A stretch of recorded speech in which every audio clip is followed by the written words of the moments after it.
Hello, this is Storybooks channel. New videos are posted every day. Subscribe and click the bell. Adriana's parents were overjoyed when she was born. The cute, blonde-haired girl with blue eyes looked up at her mother and smiled. "Hi." The woman held her in her strong arms. "What are you doing with her?" "You've got work to do," yelled to the woman by her mother, who wouldn't let her rest for a minute. "So, what did you just give birth to?" "No one will feed the cattle. Lie down for a while, and I'll be there soon," said the new mother to her baby girl. She laid her in a makeshift crib that was made from an old stroller. Adriana's father was also a hard worker. He wasn't at home at all, always out and about. "I can't." Tiredly, Betty perked up on the stool that stood in the kitchen. "It's okay. She's got a little helper. She'll grow up soon." "She'll help you," the woman said, pointing at the still uncomprehending Adriana. "Yes, another person who was born not to live but to suffer," Betty sighed. They lived in the village. Since childhood, the girl had only seen dirty manger from which the animals ate. Every day she had to get up before the sun came up, milk a cow, and then another, then take them out to the field. When you came back, clean up the pigs, feed the rabbits and the goats and all the others. And if, God forbid, someone's mother doesn't count in the evening, it's a headache. That's how Betty grew up. "Betty, marry me." One day a young guy named Sam drove up to the house on a tractor. "Aha, what a ransom you've got on that tractor." She laughed. "I'll find the ransom. What do you want?" He set it back. The piglet was met by Betty's mother. "Oh, it's a piece of cake." The boy laughed. "So spit. Then you'll have a girl." The woman wouldn't let go of him. "Are you going to give me to my mother for a piglet?" "I won't hurt anymore," Betty asked. Tears came to her eyes. "But are you going to go or what?" The young man waited for her answer. "Let's go." The young girl waved her hand then. For some reason at that moment, she thought that a man would appear in the house would become easier. But it was only in her head. It didn't get easier. It seemed to be the opposite. It only became more troublesome. "Do you need this wedding?" grumbled her mother then. "How many things to prepare and do.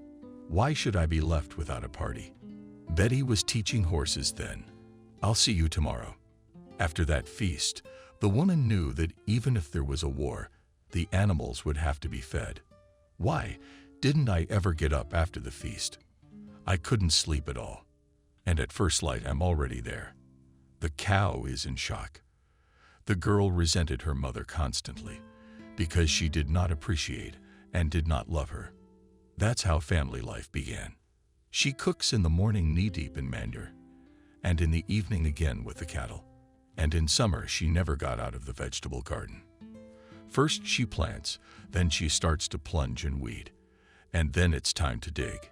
Any intimacy with her husband was out of the question.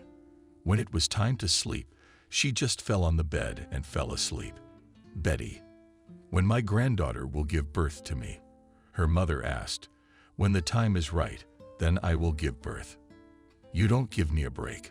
All work." "Yes, work. When will you have grandchildren?" She said to the woman. "Of course, it's your mother's fault again. You have a job. Your mother is wrong. You have no children." And again she was nagging. But the woman, "All right, Mom, don't be offended." "No offense. I'm just tired." She hugged me hard. Betty mother. And here's the pregnancy thinking that at this point, everyone would get off her back and she could get some rest. But no, it didn't work out again. Even with all the chores done, feet feeling stiff, tummy tingling. No, it's one thing. "Get up. Work. What are you doing out there?" shouted her mother from the street, where she had swept the yard. "I can't. It's hard." Almost made Betty cry. We in the field objected, "Get up and work." The woman couldn't let her do anything and the others around her just lay there. Now the girl was getting up. The labor started at night. Betty asked for a doctor to be called, but the mother said she could handle everything herself.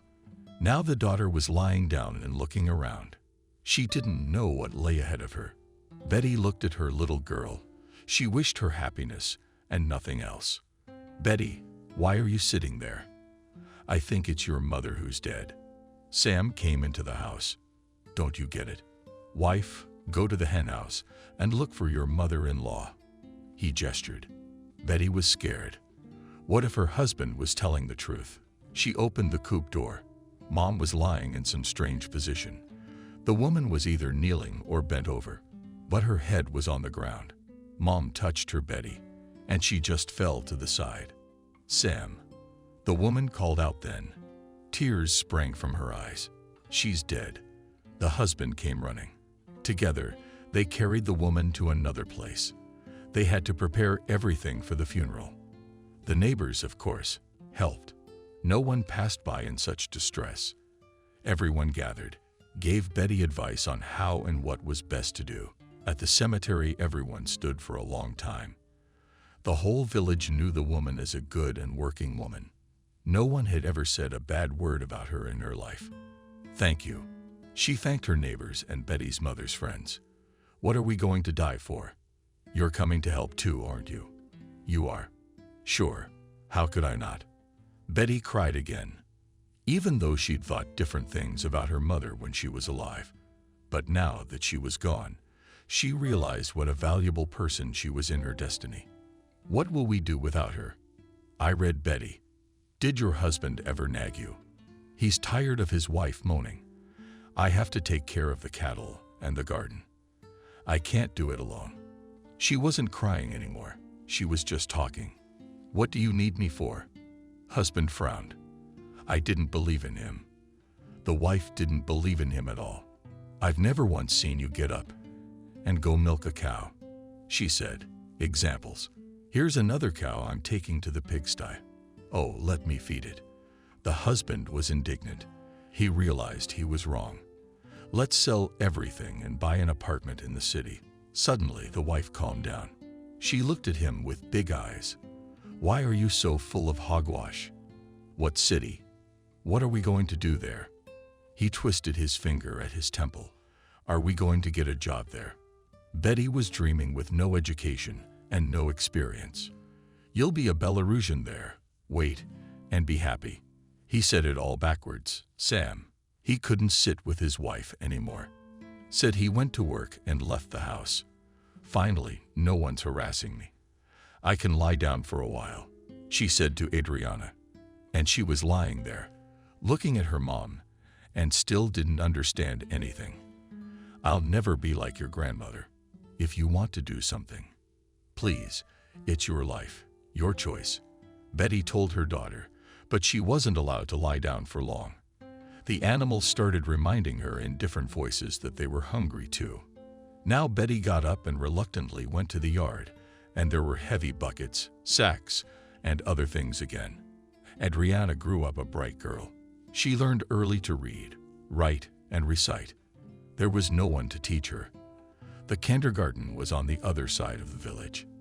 At first her mother took her there, but then she realized that it was easier for a girl to stay at home, and in some cases she could already help.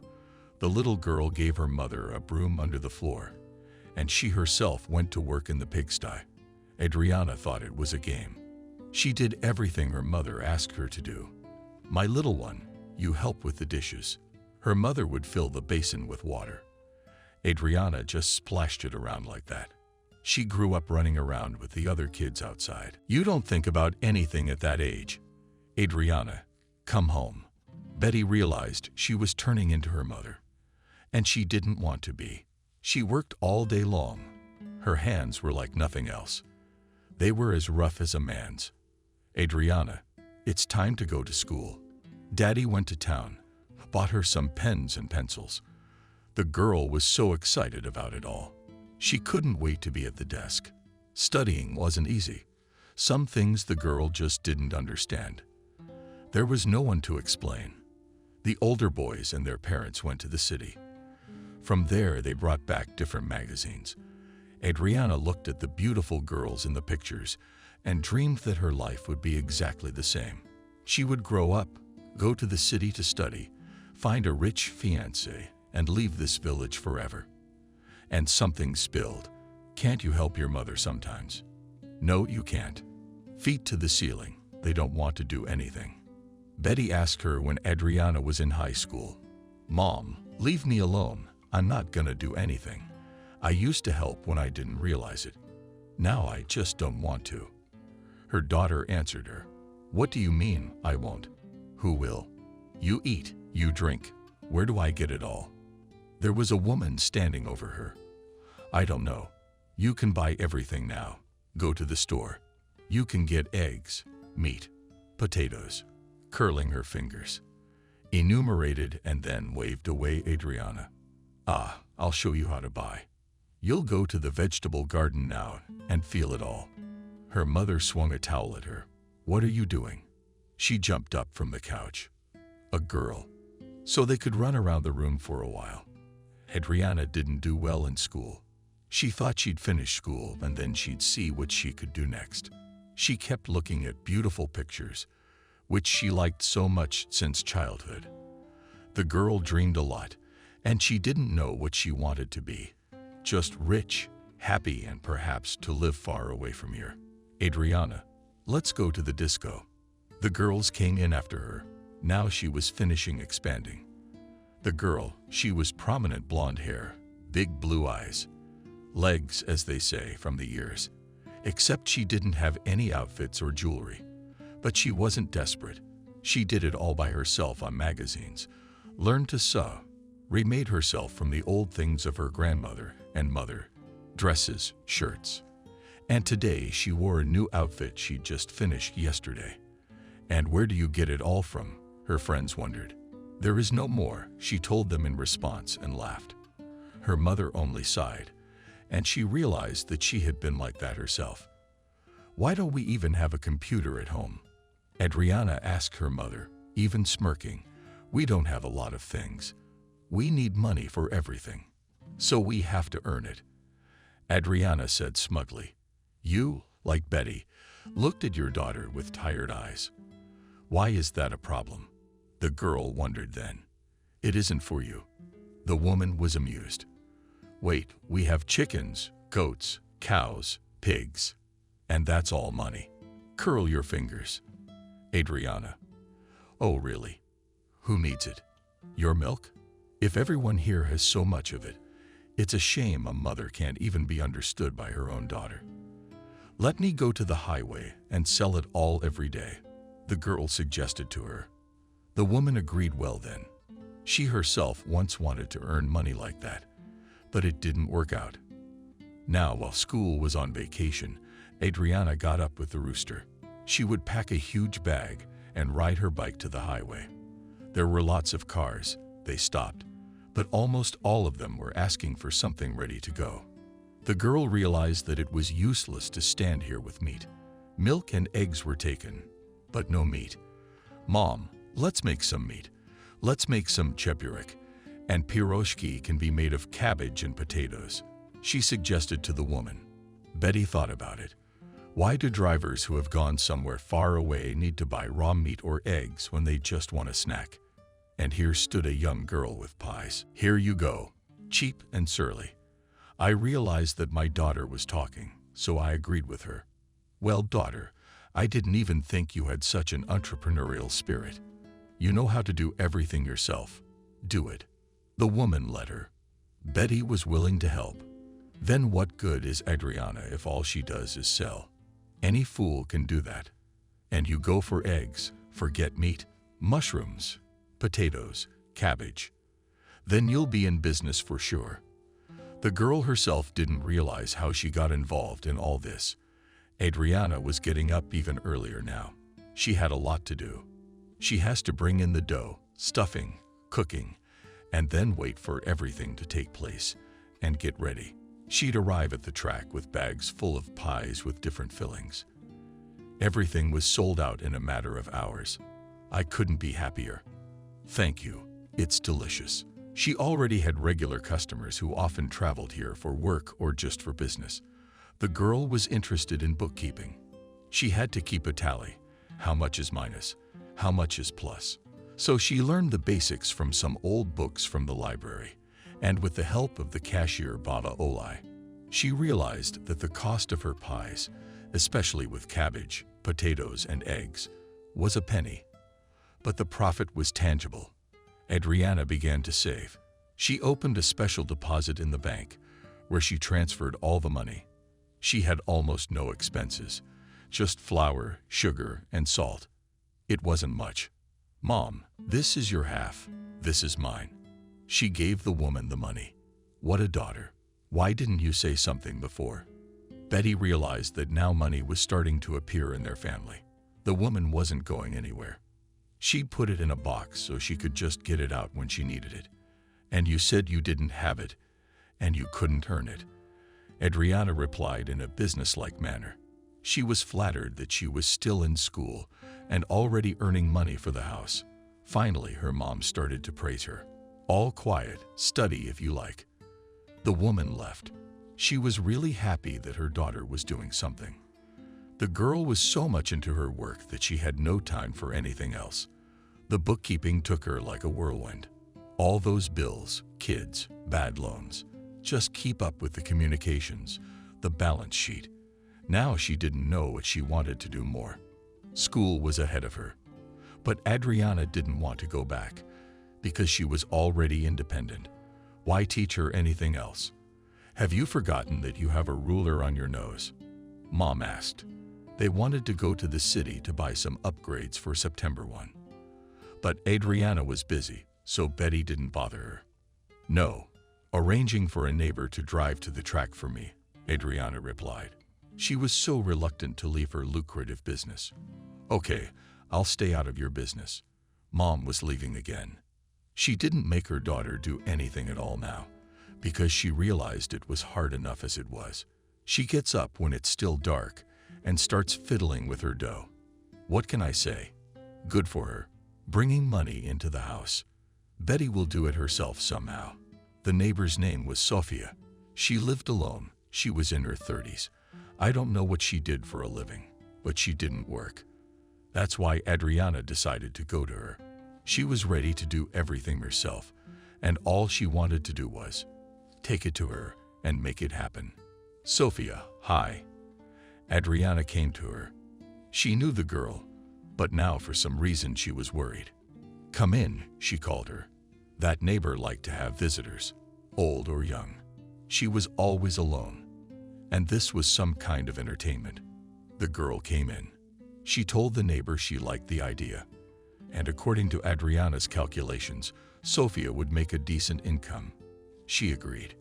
Adriana was generally happy when school started. She was up and about. Early in the morning, she would make the dough and take it to Sofia, and she would go to the track in the morning.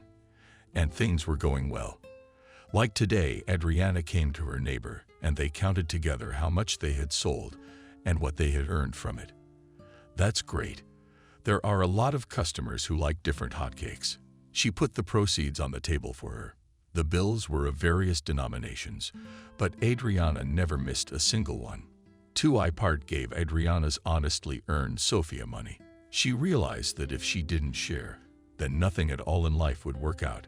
She came home, counted there was enough for a TV. But the girl dreamed of a computer or a laptop. She had already spent home. Internet was the only thing missing right now. She decided that she would go and buy one, and she wouldn't listen to anyone, and put the rest of the money in a deposit until later. "What do you need it for?" "You'll go to school there and buy it." Betty was puzzled. She didn't understand anything about modern gadgets. "What are you talking about? Young people have their whole life there today." The girl realized that her mother had never encountered such things. "Well, I don't know." Betty just shrugged his shoulders. 11th grade was coming to an end. The income was decent. Adriana could afford more than just a laptop anymore. "I'm going to the city this weekend," she told her parents. "Good, you are already independent." Her mother agreed with her. "I will buy myself a dress for graduation and a laptop," said Adriana, and dreamily, "Your money, you buy what you want."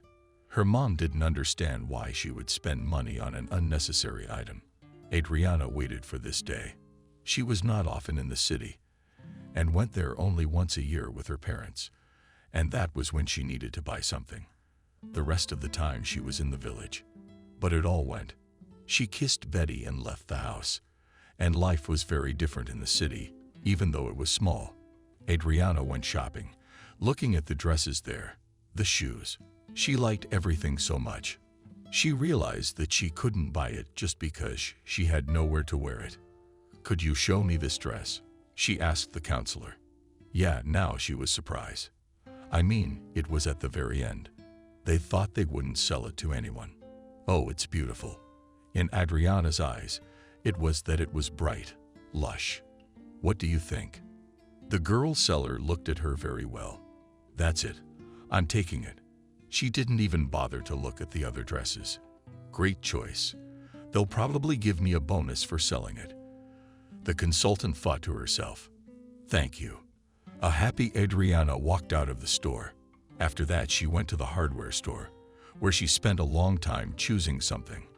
But because she didn't understand anything, she couldn't make up her mind. "Hello, my name is Michael. Can I help you?" A young man approached her. "Yes, I need a good laptop," she said. "Let's see." He went down the aisles of technology. "Okay, waiting," nodded Adriana. "This is a great one. You can play and work on it." The young man held the box in his hands. Super, its price is good. The girl could not believe that he was holding in his hands what he had dreamed of for so long. "Then let's go to the cash register." He showed her the direction. Adriana was happy. It was now possible to drive home in front of the store. She saw a cute cafe and decided to go in there. She walked in, took a seat, and placed her order. The prices here were not that expensive. The girl was just enjoying herself. "Hi." She heard a man's voice behind her back, while the girl turned in her head, flashed 1,000 thoughts. Who could it be? And when she saw Michael, she smiled back. "What are you doing here?" Simply, she asked him. "I came to have lunch at home. I have no time, and it's far away." He sat down across from her. The consultant from the store was also not timid, although the girl did not let him.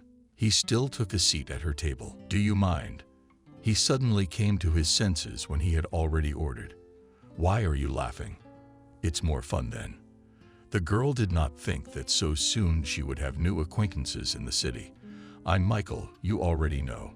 What's your name?" He looked at the strange girl. "Adriana." She laughed again.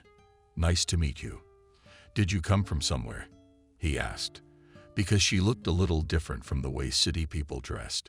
Yes, she told him the name of the village, which to the young man was just an empty sound. "And now it makes sense," he smirked. "What do you understand?" She looked at him surprised. "That I've never seen you before." He found something to say. They sat and chatted. An hour went by without a second thought. "Well, I have to go to work." He got up from the table. "Come on, call and write." She waved him off. She and Michael exchanged phone numbers. After that, the girl went to the bus station. She had to get back. How was the trip? Her mother greeted her perfectly, and she put her shopping on the table. "Wow, daughter, how much did you save?" The woman wondered. What's the difference? She didn't want to talk about it. Adriana wanted to sit down at the table, turn on the new appliances, and try them out. When the girl did all that, it didn't work, so she dialed Michael's number. "Hey, listen, I can't figure this out." She started telling him about her problem. The guy explained everything. And now Adriana's online. "Thank you." She thanked him. "You're welcome." He disconnected. The girl was so sucked in. Was it that she couldn't finish until the morning, browsing different sites? "Adriana, what are you doing up?" The mother got up in the morning to take care of things. "Oh, Mom, wait." She waved it away. The girl saw that it was possible not to go constantly to the highway, and not to stand there, and just open a tent or a stall. She sat down and began to think. Then she remembered that in their center grandmothers sometimes sell seeds. They have iron trays. I wish she could get one of those. "Father, could you make me a sip like in the center?" she asked her father. It's easy. Only iron is needed, he said, and where to get it. Enterprising Adriana was ready for anything. We could go to a doctor. Does he take anything? Yes, he does, the man suggested. By lunchtime, Adriana was outside Jack's house. Hi. She'd known the man for years. What are you doing here?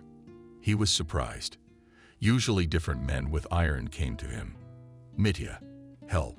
I need iron to weld a tray like the one in the center. Adriana started asking him. She was making such a sad face. What a conversation. Come in. He let her into the yard. There was a lot of stuff here.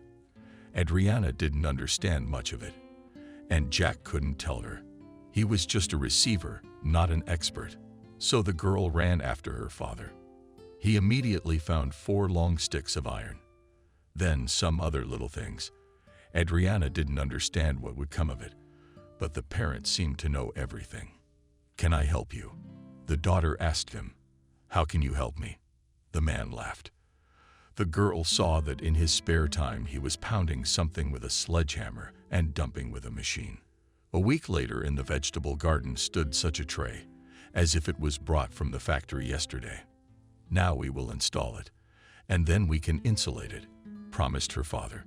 Cool. The girl was happy. The school graduation was over. Adriana wore the brightest and most beautiful dress. It was in the city. It was already out of fashion. But here in the village it was the most fashionable. Afterwards, many of the boys went to the river, others went somewhere else. But Adriana didn't have time for that. She came home, surfed the internet for a while, and then went to sleep for a couple of hours.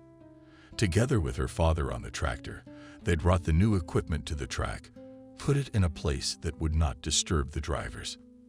Now Adriana had her own spot where she could stand and sometimes even sit down. We should buy a dough machine, she told her mother.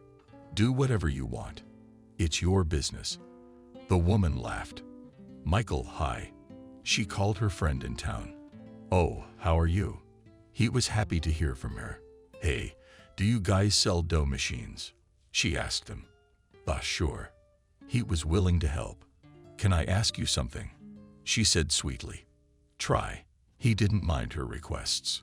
Could you buy it and bring it over? You will come to me on the weekend, and I'll show you everything here. You'll have a rest, cried his girlfriend. Great. It's been a long time since I went to the countryside. He was even happy. The girl was waiting for the weekend to come. Not only that she will get a new appliance, but also the guy will come. Which, by the way, she liked. Saturday, she went to the station where she was supposed to meet Michael, and she told her mom that she had a guest coming. She was at home getting ready to meet him. Adriana waved hello when he was still on the bus. But it's a long drive to you. He climbed out of the soulful cabin. It's okay. She looked at the large box in the young man's hands. Yes, checked everything. Everything works, he vouched for it. When the young men came home, Adriana immediately began to show and tell what they have here and how. Everything was so interesting. It was as if he was in the village for the first time. You have not been on the street yet. The girl told him. They ate.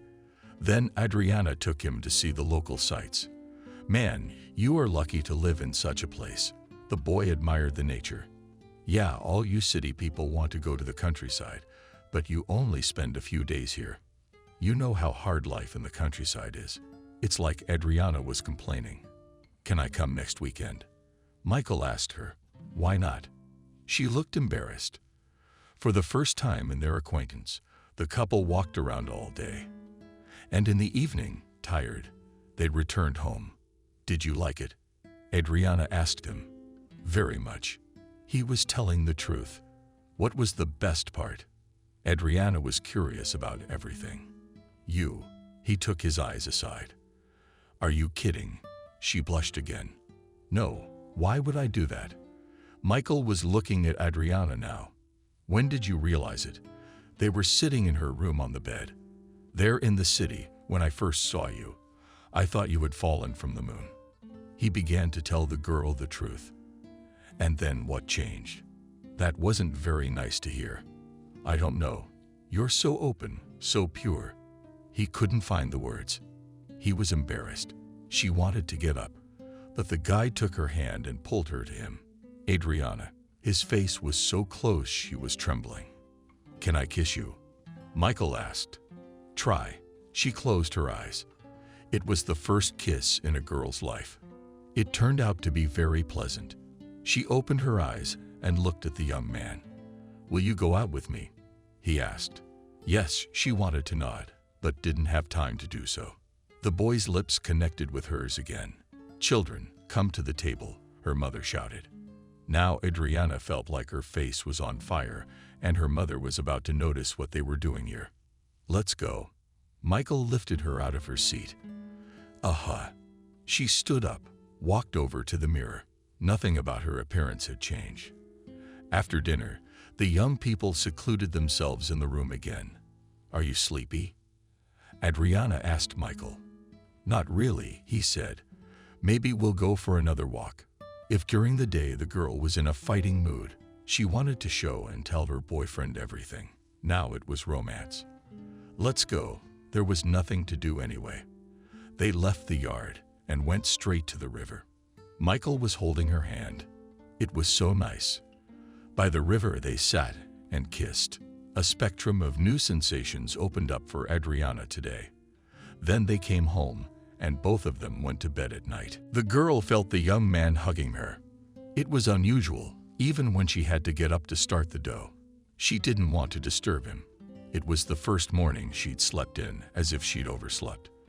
What are you doing asleep? Her mother asked her. I don't know. Probably because we were out all night last night, the girl answered. She realized that now she was not free. She had a young man with whom she was ready to go anywhere. In the morning, Michael was surprised when he did not find the girl around. He went to the kitchen, but there was no one there either. The guy made coffee, sat down, and waited for someone to come. He woke up. A woman came through the door. Yeah. Where are you all? He asked the question that had been plaguing him for almost an hour. Adriana. At work, and we're out in the yard doing chores. She answered simply. Which job was he most interested in? She'll be here in a minute to tell you. Betty thought, why pry into the youth's business? If Adriana didn't tell him anything, then it was necessary. Adriana returned an hour after their conversation with her mother. Hi. He came over and kissed her. You what? It's a good thing Mom's not around. Adriana was scared. You smell like pies. Michael even squeezed his eyes shut. Do you want me to make you some? She asked me. Who did you cook for before? The guy tensed up. You what? I sell them on the highway. She laughed. Now I see where you got such capital. He was happy too. Okay, if you want to get home tonight, you'll have to move. She looked at her watch. What's later? There's no bus. He didn't feel like leaving. No, not until early tomorrow morning. The girl knew the schedule by heart. I see. Then he should go to work tomorrow. He sighed, not sad. She came close to the guy. She wanted to kiss him so badly. But her mother was going to be entering the house any minute. It's okay, he squeezed her hand. Adriana saw Michael off. She waited with him for the bus. And here she couldn't help but kiss him goodbye. He got on the bus and waved. It felt so good. Now she knew she had a boyfriend from the city. It was several times faster to work with the dough machine. Now she didn't have to stand around and waste time kneading it. Daughter, are you planning to go to college? The mother inquired. No. Why would I? She made up her mind a long time ago. A man with an education can be useful anywhere. In her time, Betty didn't get anything either, but she didn't complain now. Who needed her diploma for cows? Mom, I'm doing fine. And if something goes wrong, I'll think of something new. The girl was sure of herself. Okay, I'm not bothering you. The woman saw that she was only annoying her daughter with her talk. Adriana now lived from Saturday to Saturday when her lover arrived. They would go out in the morning. Adriana would go out to trade and Michael would sleep at her house. Adriana, are you two dating? asked her mom quietly in the kitchen while her boyfriend was still awake. Yes, she blushed because she was embarrassed in front of her mom. Good boy. Hang in there. His woman was pleased. Where shall we go today? The young man asked Adriana. Shall we go to the forest for mushrooms? She suggested. Good. I haven't been in the woods in 100 years. Michael was even happy about it. They wandered through the woods, stopped in some places, kissed. I love you. It's only been a few weeks. How are they dating? And Michael was already saying those big words. And I love you. She was saying to him, maybe we'll get married. Michael held her hands. The fact that it had only been so short a time. After we first met, she rounded her eyes. And you still don't get it. It's clear to me. He was taking her to his place. Michael, what are we going to do then? She used to dream about the city so she could move there. But now she realized that if she left, she'd be out of money. What do you say? He turned away. What am I supposed to say? Adriana really didn't understand it. In the city. I live in a rented apartment. If you want, we can go there. He didn't know what she expected of him either. No, I think we should stay in the village. She disagreed. The girl. Then I'll be out of a job. He bowed his head. You'll be helping me. Do you know how much business there is here? She was sure of it. Okay with the offer. I'm serious. But where we're going to live is something we need to think about. Let's not go any further. The couple went home with full pictures. Tomorrow we can bake mushroom pies, Adriana said. Do you want me to help you? Asked the young man. And if you don't mind. And if you want to, why not? And she didn't refuse any help. The next day, the guy saw what his future wife was really doing. They got up at 500 hours. Adriana set the dough to start. And she herself started on the stuffing. Paris, please, cabbage. That's how you did it on Michael. Aha. He never got up that early. That's why everything was falling apart for him right now. He almost cut himself twice. Why are you so awkward? Adriana asked him. You know, I'm not used to getting up so early, Michael told her. Oh, how gentle we are. The girl laughed back. After that, the young man and the girl loaded full bags of pies and drove to the highway. This is where you work. Michael, that was interesting. Yeah, is there something you don't like? Adriana didn't understand why the young man was acting like that today. I'm sorry, I'm fine. I just didn't sleep well tonight. He was watching different cars drive up and buy pies from his girlfriend.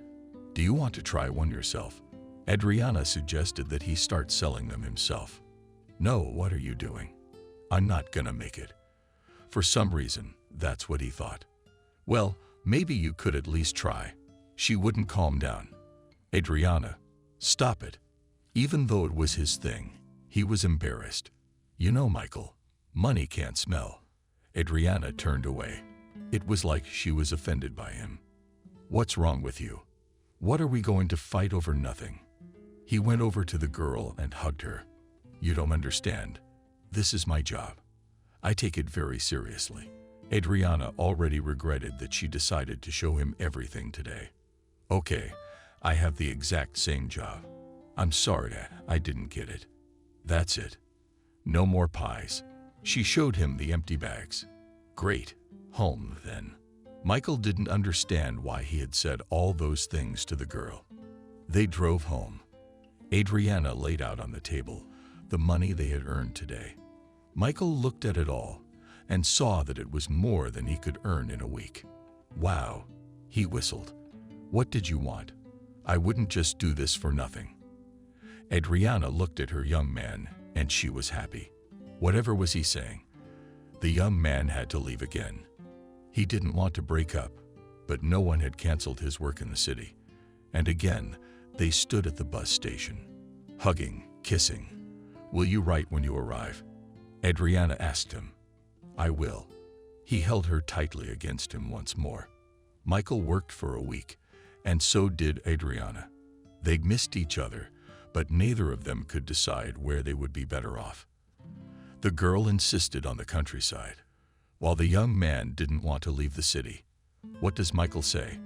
Mom asked her daughter that she wanted to stay in the city. She answered, and her expression was very sad. I see you're against it. The woman felt sorry for her daughter. She didn't know why. She just worked hard. Now she was calling a young man to her, but he didn't even want to go to a ready-made house. What's in there then? But she didn't say anything out loud. Let them live as they are, or then she would be the last one. I don't want to talk about it yet, the girl admitted to her. For the rest of the summer, Michael and Adriana lived like that. He constantly came to her on weekends, and sometimes she went to him. Well, we're only going to see each other on Saturday. How did she put the question seriously? What do you suggest? He couldn't understand what Adriana wanted from him. Move to the village or organize your schedule so that you could work there during the day and come here in the evening. They both knew it was impossible. But it wasn't good either. Okay, I'll agree to move to the country. Somehow Michael agreed right away. And once he'd made up his mind, it was surprising Adriana. He'd recently really compared his spending on traveling back and forth. Thought he'd find something here. Good, then you'll help your father insulate my place now, she told the young man without any problems. He agreed immediately. From that moment, normal life together began. Should we rent a house? Adriana asked her mom. Do you not have enough space here? Didn't she understand? No, but we might be shy. The girl knew that wasn't true. But she wanted to be alone, not with the whole crowd. And live then. Why waste money? Didn't let Betty's daughter go. Michael, together with Adriana and her father, had gotten over everything quickly. It was warm and dry now. She bought herself a lot of appliances. Now she hardly did anything herself, with more and more pies every day. Who would have thought she'd turn out so much on some pies? Said the mother to her future son-in-law. The young people applied. They had to register in the city. They traveled there the day before, and already in the village local cult workers arranged an off-site registration, and then sit-downs in the club. They took away all the chairs and put big tables there. The bitterness was all that could be heard throughout the village. Adriana was happy. Sure, things in her life hadn't turned out as beautifully as she wanted, but that was good too. She continued her work, and Michael began to help his father-in-law. Does your work make any difference? His wife asked him when he got home. What good is it? I wish we'd stayed in town. There was work there. He said. The young man was in a bad mood. What are you saying? Adriana was afraid to talk about the city. She didn't want to go there at all. Nothing. He knew she wouldn't go anywhere with him because she was fine here. You live in the middle of nowhere. You don't need anything, and the money piles up. One day the men came home from work. When Michael entered the room, Adriana smelled alcohol on him. What are you doing? It's not like you haven't tried it at all. She couldn't believe her husband would do such a thing. Your father offered me a small drink. I didn't refuse, he replied abruptly. All right, come on, go to bed. She threw back the blanket on the bed. After that, Adriana seriously considered renting a house. She realized that if her husband drank with her father, one time would not stop there. The very next day, she went to the head, asked if there were any houses available. Adriana, I thought you were coming to see me after the wedding. A man said to her, should I have? She got a little nervous. Sure, we have a cabin. I can give it to you. He laughed. How do you mean allocate it for free? She couldn't believe they were giving anything away for free at this time. Yeah, but it's on village land. You can do whatever you want with it, just don't sell it. And of course, if there's an emergency, you'll have to pay money for it. The man in front of her said, I'm in. She signed all the papers, came home. Michael, we're moving, the girl said. What do you mean? Where? Mom couldn't believe it was actually happening. Turns out we were supposed to get a house. We didn't know. She looked at her mom. Did she know? I hear you. Betty sat down in her chair. She wasn't in the mood. What are you so upset about?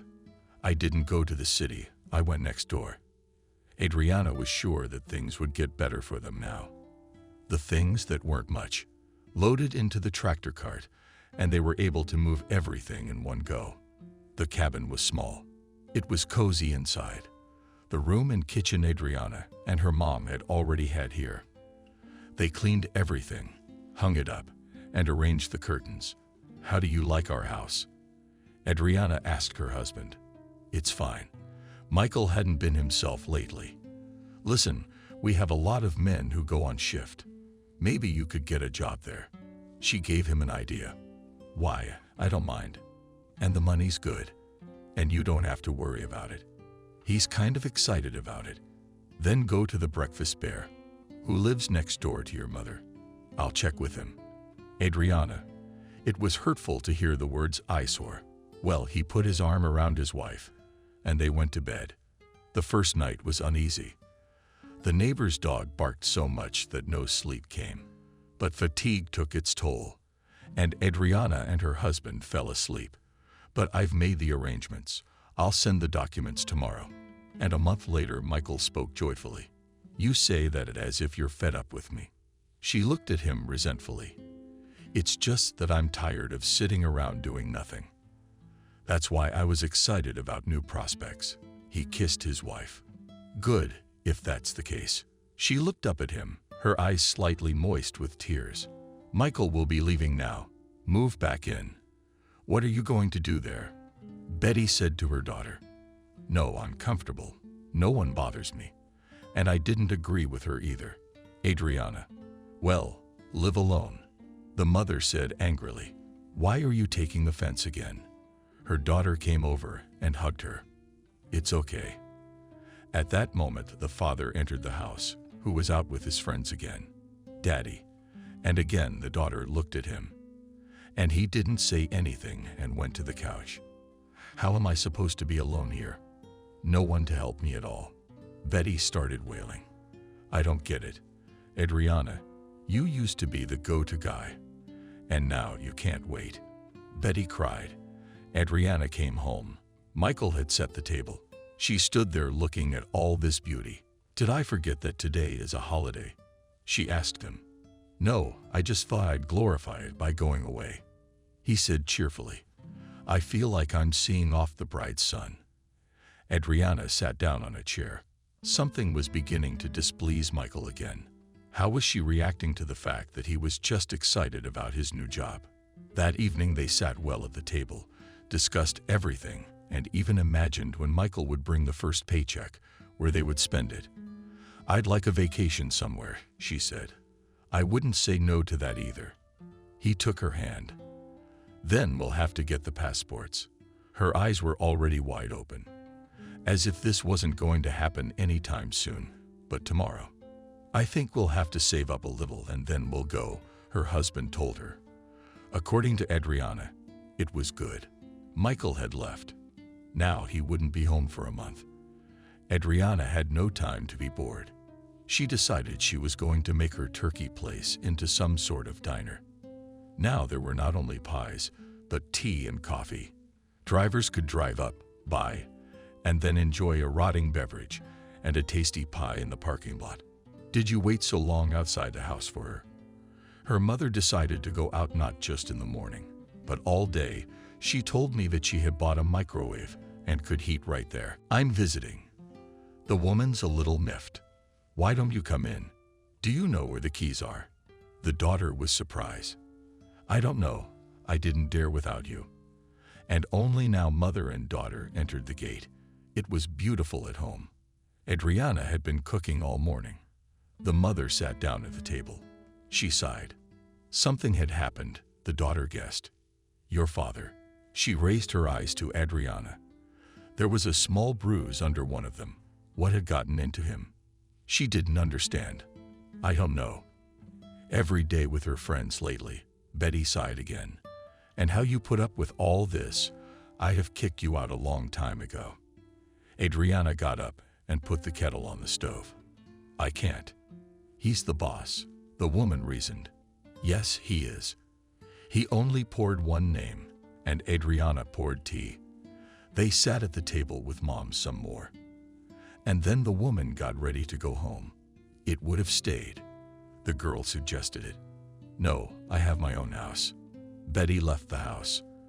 Adriana sat down on the couch and decided to write a message to her husband. She had already written to him, but either he didn't read them or they didn't reach her. He didn't pick up the phone either, no matter how many times she dialed him. All right, if you don't want to talk, we won't talk, she said and put the phone aside. Aside from that, the girl had a lot of other things to do. She filled out the necessary forms to apply for passports, sent them, and waited for a reply. Afterward, the girl opened pictures and stories about the beaches and hotels that are on the sandy seashore. How beautifully set, she and considered everything that came across. Michael wrote that he was coming in 2 days. It was such a joy. Adriana immediately began to prepare. And she boiled some collards, because her husband loves it. After that, she put the vegetables on the salads. When Michael opened the door, there was a table with many different genders waiting for him. "Hello, darling." His wife ran up to him. Only now she felt how much she missed him. "Adriana, come on." He was glad to see his family too. But what's the story? They sat down at the table. On such an occasion, Adriana, even with a bottle of wine. "Everything's fine, only we're very tired. That is, all the time I want. And you are not enough," he laughed. "You get the job done." She stood up and put him in a plate of salad. "Of course, there is nothing complicated," he began to say with his mouth full. And the pay, as she watched in anticipation. What was her husband going to say to her now? Oh, and he forgot the most important thing. He tapped himself in his pockets and then pulled out an impressive wad of money. Wow, she looked at them. I was also a little shocked when I saw how much they wanted to pay me. The husband admitted, "Listen, we will definitely fly somewhere." And from the next paycheck, the girl was happy. By that time, the passports should have been ready. Of course, everything for his favorite wife. He put his arm around her and led her towards the bedroom. "And what about dinner?" She looked at the table. "It's not going anywhere," her husband whispered in her ear. Afterward, they sat and talked for a long time. Michael told where they traveled, what they did there. At first, Adriana was interested, but when once again he started talking about some bushes, she got bored. "I completely forgot that you have to get up early tomorrow." He had already spoken today. She showed him the clock. "Let's go to bed then." And they retired to the bedroom again. The next day, they went to her parents' house, went for a walk, and that was all after Adriana came home from work. Can you believe it? I looked at the calendar today, and it's time for me to go again. Michael told her tonight. Yeah, I thought about it too, that the month went by too fast. It was sad to break up. But to tell you the truth, Adriana was so tired this month. She had to work, and then she also had to go out with her husband. Now that he was leaving, she wanted to work in peace, miss him, and meet him with renewed vigor. While Michael was away, the girl booked the vouchers. She could not be happy that the passports came on time. When Michael was home, the last day, they went and got them. And now Adriana was choosing a place where they would rest like white people. Adriana herself does not know why her choice fell on the Arab Emirates. She had looked at so many places, but she did not see such beauty as there. It was decided unequivocally that they would fly there. Hello was home again. "Michael, darling, let me tell you right away, we only have 2 days to get ready." "Well, you do, because I'd already got everything ready." She pointed to a room where there was a huge suitcase. "Did you put a down jacket and a fur coat in there?" Surprised husband. "Well, that you start there all the essentials." She took offense. "All right, I'm just kidding." He kissed her. Today they were not to suitcases. But all the next day, Michael wondered what besides underwear and a towel he could use in there. Michael and Adriana were only at the airport, but they already liked everything. The girl only sighed. How nice it would be for them in a few hours. She began to annoy her husband with her talk about Arabs. "Why? We're going to this country. We should know a little about it." she said indignantly. After the airplane, in which it was so uncomfortable to fly all these hours, and finally they are standing on the ground. Here we are, loudly shouted the girl. Now they will definitely say that the village has arrived, whispered in her husband's ear. Why are you embarrassed of me? Asked him the girl. Just do not yell. Everything will be fine. Asked her Michael. Okay. If you want, I can keep quiet at all. She turned away. He could not believe it. He saw their bus, called Adriana, and they went along with the other tourists. The hotel was cool, just like the girl had seen in the picture. They were quickly settled in and now could fully enjoy the sea and sun. To the beach, the wife asked her husband. Maybe to the bar first.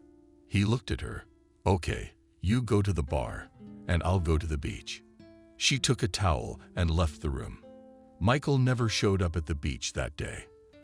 Adriana was not upset about it. She was fine on her own. She was sunbathing in the sun and not living in the warm waters of the sea. Everything was wonderful. In the evening, when Adriana returned to the room, her husband was singing on the bed, sprawled out stargazing. Drunk, she said in her heart. After that, she took a shower and went downstairs to see what was going on while the pool music was playing. Adriana was just enjoying the evening. The next day, they took a boat tour. The husband, unfortunately, couldn't go on it, but Adriana went. It was worth the money. Hello. A local man approached her when they were already on deck. Hi, said cheerfully. Adriana, you are all alone. He spoke Russian well, but there was a strong accent. As you can see, she waved her hands. After that, this man came up to her more than once, complimented her, said beautiful words. Adriana just melted from how good he was and how he spoke. I wish I had a husband like you said, she said directly to the man's face. Such a woman should be happy. He sang like a nightingale. Your words to God's ears, she said quietly. Let's meet tomorrow. They suggested it. Why am I always alone anyway? Let's do it. Adriana was sure that her husband would be at the bar again today. Then we have a deal, Adriana. The man helped her down to the ground and climbed back up. All the men drove back to the hotel and Adriana with them. Just as she had anticipated, the husband was back at the bar. Do you want to sit here all day? She approached him. What do you suggest? Everything here is free. Michael was already pretty drunk. Okay, I'm not interested. She turned around and went to her room to change. Adriana waited for him to follow her, catch up with her, apologize. But that didn't happen. The morning was sunny. Adriana put on a transparent nika that reached her knees and went to the beach where she had an appointment. Hello, Queen, and was already waiting for her there. Hello, she blushed. It felt good to her to be treated like that by him. He took her hand and led her away from the beach. Where are we going?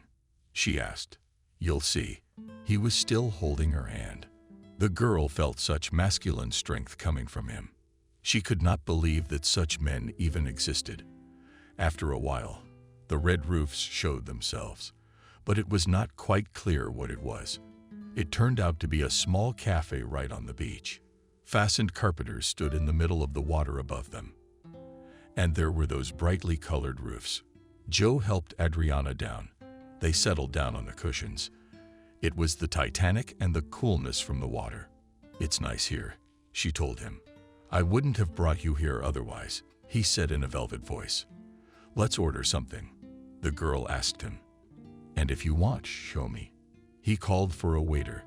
They served various exotic fruits, which the girl had never tasted. She had never seen them. The order was placed. Now all that was left was to wait for it to arrive. Thank you for this paradise. Adriana looked at her companion. Thank you, beautiful. He kissed her hand. What words the girl had not heard today. She was having such a good time for the first time. When all the fruit was eaten, the illuminating liquid was drunk. The waiter brought the bill. I'll pay it. Made a gesture to the man good. At that moment, a thought flashed through Adriana's mind.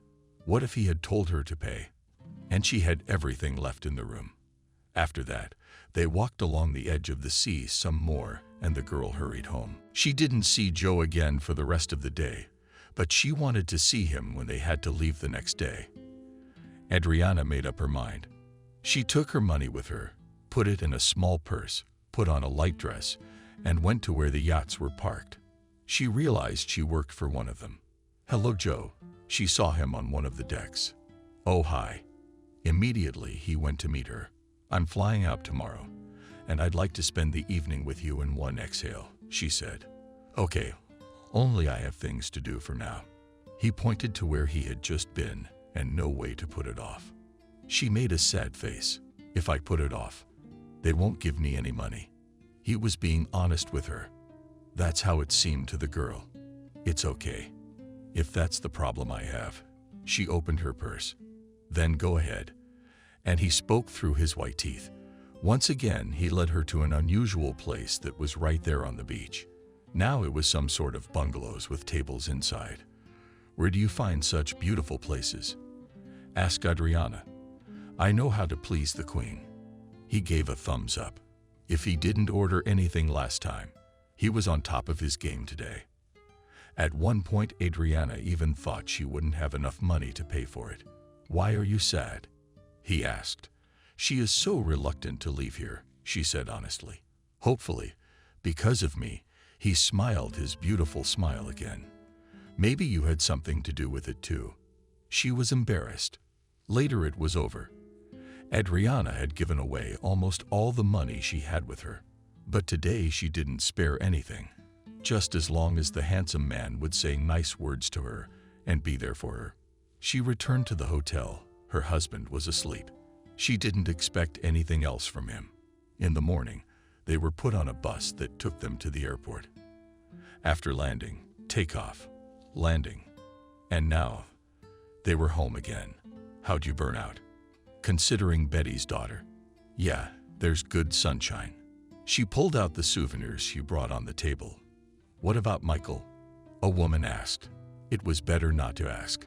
Adriana turned away to avoid looking her mother in the eye. A fight, she realized. "No, we just vacationed in different places," the girl said. Michael was at home lying in bed. He still couldn't get over what he had done there on vacation. "Did you remember anything?" Adriana laughed at him. "Yeah," he nodded. "Good for you."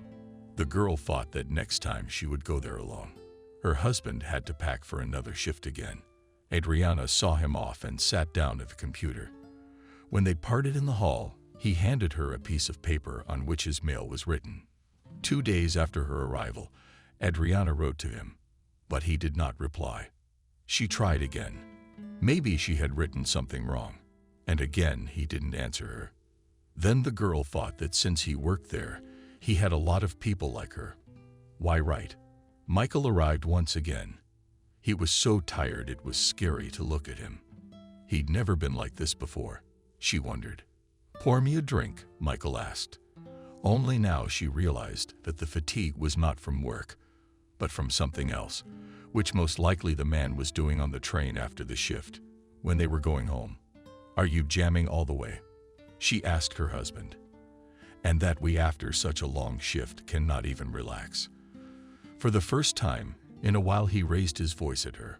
"Oh, Michael, you'll be lost." She put some homemade wine on the table for him. "It's not up to you," he told her, and started unpacking the containers. Adriana did not want to watch all this. She decided to walk to her mom's for now. "Hi. What are you doing up so late?" Mom was sitting at the table. "I can't stay home." For the first time in her life, Adriana honestly admitted to her mother that this was how she looked at her husband, who was asleep on the couch. "Yeah, that's what my daughter," nodded her head. "No way." Betty covered her eyes with her hands. Adriana continued to work. She was doing it even more now, because she didn't want to be at home. Listening to her husband's ramblings, he and the men must be talking about their wives and girlfriends. So it turns out they're all walkers. The girl was quietly selling cakes, tea, and coffee. She really liked to please people who thanked her for it. "Come again," she said after the departing customers. When Michael was on another watch, The girl piked a message on the computer. She quickly sat down for it, opened the mail, and oh joy, she wrote Joe. How long had she waited for this letter? What's wrong? She wrote to him. Why did you take so long to reply? Adriana, I'm in a terrible situation. I need money urgently. I wonder if you could give me some. I'll pay you back, I swear. A man wrote back. Sure, how much do you need? She was willing to help because it was such a nice man. I got $1,000 back. I'll wire it to you right away. Just give me the account number. There was not a single thought in her head. After she got the coveted numbers, she immediately transferred everything to the account. Thank you. She saw the message on the screen. Butterflies fluttered inside. She was happy he hadn't forgotten her. When things got bad, he turned to his queen for help. Adriana flew on wings for the first couple of days. She checked every hour to see if he'd write her anything. But Adriana, she got no more letters. Now when her husband came home, she just didn't talk to him. And on one visit, she gave him an ultimatum. It was either me or these friends of yours. With all the consequences, she told him. What does that mean? He didn't get it because he was already on the horn. Go away, Adriana said quietly. Inside she had nothing more for this man. Adriana, I love you. He fell at her feet. I don't think you love me. You love her more. She nodded at the bottle on the table. Don't drive her away, he begged. If this happens again tomorrow, you take your stuff and get out of here. She was determined. After the girl told her mother about all this, she just cried. Daughter, why should you take it out on him? He'll get better. You just have to kill him a little. She told her, I see how I see my Golubov, all the work in the house on you. And he spit. Adriana, stay alone. Sadly said the woman. So you're afraid of it? Adriana smiled. Joe immediately came to mind. No, I'm just saying I didn't want to discuss my family, Betty. Then don't tell me if you don't know. The girl went home and went to bed. In the morning, as usual, dough, stuffing, boiling water, and on the road. For some reason, there were few customers that day. It was slushy on the roads. I guess that's why nobody left the house. But she still managed to sell half of them. She came home, and Michael was in the same condition. She didn't say anything, took his bag, threw his stuff in it, and pushed him out the door. And then she pushed her husband in and walked him out the same way. That's all. And she fucked her hands like flour. After that, she sat down at the computer. Hey, Joe, what happened to you? I haven't heard from you. No word for so many days, Adriana wrote. She sat and looked where nothing else was written. The girl waited, but Joe never responded. She had already gotten up to clean the house. Suddenly, a bell rang. It was a text message. Adriana's hands even shook. She threw all her hands, wiped them right on the hem, sat down, and began to read. Hello.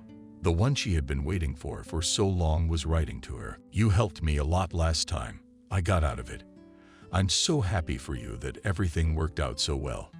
Adriana, and I didn't need any money, just as long as he wrote. You know what I'm thinking. The light of my eyes, that you'd come to me. I can't live without you. I want things to be good between us. I started my business, got a little out of season, lost my business. I was wondering if you could help me out. One more time. He asked Adriana for money again. Of course, she had already prepared to transfer it. Then send the same amount. The man didn't bother. It's done. A message from her. You have no idea how much I miss your eyes. You're the most beautiful. What's happened to me over the years? He showered me with compliments. I'm so glad you wrote me, don't be silent. Let me know how you're doing. At the end, she put a smiley face kiss. Soon we'll be together, my queen. That was his last message for the day. Mom, can I help you with something? Her happy daughter came to her, but then she saw her husband sitting at the table. Don't swear, he's leaving tomorrow. Betty told her, okay, if you know everyone who is doing this, then be happy. She walked out of her mother's, and went home. But even that couldn't ruin the mood she was in. The next time Joe wrote was 2 weeks later. Now he needed money again, but to pay the taxes on the house so she could come there, or God forbid they would take it away.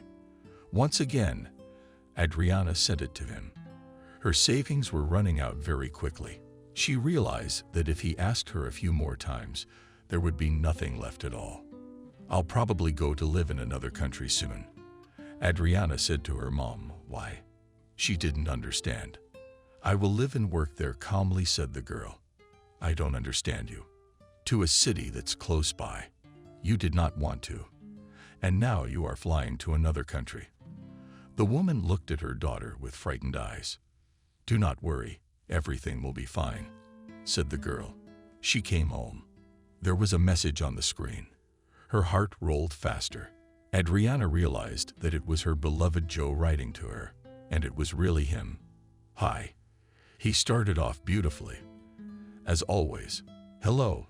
She would write to her favorite, but that was just her thinking, so she was shy for now. "I want to tell you that I've sorted out all my affairs, and now I'm waiting for you to visit." I put a heart at the end of the alley. "Of course, darling, I've been ready for this for a long time." She was sitting at her desk, her palms sweating with excitement. "When can I expect you?" Oh, sweetheart." He didn't say anything about tickets or anything. The rest was just about deadlines. "I'll look up the tickets, and I'll leave as soon as I can." She really was glowing like the sun right now. "Love you, my beautiful goddess." He said goodbye to her. The first thing to do was to get a divorce. That's why Adriana went to town. Afterward, she went to the ticketing place. She looked for the next flight. She was fine with it. It looked like she'd be at her macho man's place in a week. "Mom, I'm going to Dubai," she announced to a woman when she got back from the city. "There's a woman sitting in a chair. I can't tell you what's going on yet, but there's a handsome prince waiting for me there." The girl blushed. "You look, just don't get burned," warned her Betty. "Everything will be fine. I know it for sure." Adriana was confident in herself and her man. She had all her papers and things packed. Now it was only a matter of time. "Olenka, hello." She came to the neighbor girl again. "Hello." She was surprised. "Listen, it's a shame to leave your business. Maybe you'll take care of it for a while." Adriana asked, "What can I do?" The one's eyes immediately sewed, and she knew how much Adriana was making there. "You owe me 20% while I'm gone, and then we'll figure it out." That was the deal. "All right, I'll give the money to your mom." That was the deal. Now I could leave with a calm heart. Back home, Adriana checked everything one more time. She took all the necessary clothes, documents, money, some jewelry. All that was left was to wait for the day when her plane would be there to take her to her lover. "Mommy, I'm leaving tomorrow. So you want me to watch the house?" Adriana came to her. "Okay, you think I wouldn't have done it without your reminders?" Told her Betty back. "No, I just don't feel like saying goodbye. After all, it's not even a few kilometers away." They hugged. "Where are you going?" Dad went into the kitchen. "She's just going on vacation abroad," Betty told her husband. "Well, let it be so." Adriana agreed with her. She took her bags home and went to the station. The bus took a long time to jolt on the scraps. Adriana had never felt like this before. Now it felt like a washboard. Finally, they arrived in the city, from which it would still take 3 hours to get to the airport by train. But Adriana was not intimidated by any difficulties. She knew that there in a distant country she was loved and welcomed. "Hello." Everyone was very polite. Adriana was being screened and checked in. "Go ahead." She was invited onto the plane. She took her seat, closed her eyes to get some sleep. Her ears popped. So the plane was gaining altitude. After that, calmness. That's how the girl fell asleep. She was awakened only when they started serving food. It was not very comfortable, but she did not refuse. "Dear passengers, our plane." She heard the voice of the stewardess. It meant that she had finally arrived, and in a few minutes she would see her handsome boyfriend. People crowded in as they descended, traveled, and received their luggage. Adriana was standing with her suitcase in her hand when she saw him. He was walking so tall, clean, handsome. "Queen, you've come to see me," he hugged her. "Hi." She could smell the scent she couldn't forget until now. "Let's go. I'll drive you like a goddess." He gave her his hand. They reached the car, got in, and drove off. "How are you doing?" Adriana asked on the way. "I'm fine. I might even say great." He was showing her, "Okay, I'm so glad we're back together." She wanted to say something warm to the man. "I couldn't live without you." It was like being in the dark the whole time. He put his hand on her shoulder. They drove for a long time. It seemed like the end of the city, but Adriana said nothing. Finally, they pulled up to a house. It was small, beautiful. "Your hand, Queen." He opened the door for Adriana. "You are such a gallant suitor," she laughed. "Come in." He led her into the house. After that, they went into some room. Joe put Adriana's suitcase by the window. He offered her something to eat, a drink of water. She didn't refuse. Then the couple sat down at the table. "How am I going to live here? I don't know the language at all." The girl asked him. "It's okay. You'll get used to it." He smiled. There was some porridge and chips on the table. Adriana thought it was traditionally a bit skewed. Afterwards, she asked Oleg where she could set up. "In this room for now. But tonight I'll show you another one," promised the girl. "Okay, I'm ready for anything." She smiled all the time because she was so happy to be with this man. "I'm so happy about it. But there's one catch. There's no food in the house at all. I've put all my money into business. Couldn't you buy something?" He looked at her with those honest eyes. "Joe, anything you say." She was ready to go to pieces just to make her man feel good. They left the house again, drove down the street, and stopped in front of a big store. Joev took out a large basket. It seemed to Adriana then that he began to put everything in it. The girl was surprised to herself, but said nothing aloud. At the checkout, she had to shell out a good amount of money, but she had no regrets, for now she would be with him and would definitely help him in everything. And now home, the goddess spoke. They quickly drove back. Then the man asked Adriana to make him something to eat. The dinner was lovely. Afterwards, they talked about how they met. Then Adriana admired the man, and then he kissed her and caressed her into the bedroom. "My love," he asked her a question. "Yes," she exhaled. Even just his touch and scent alone made Adriana go crazy. She might as well not have been asked where they would go after this. Joe lifted her into his arms. They went into a room where there was a large bed. He laid her there himself, lay down beside her, and slowly began to undress her. "Are you so tender?" he whispered to her. "And you are so passionate," she answered him.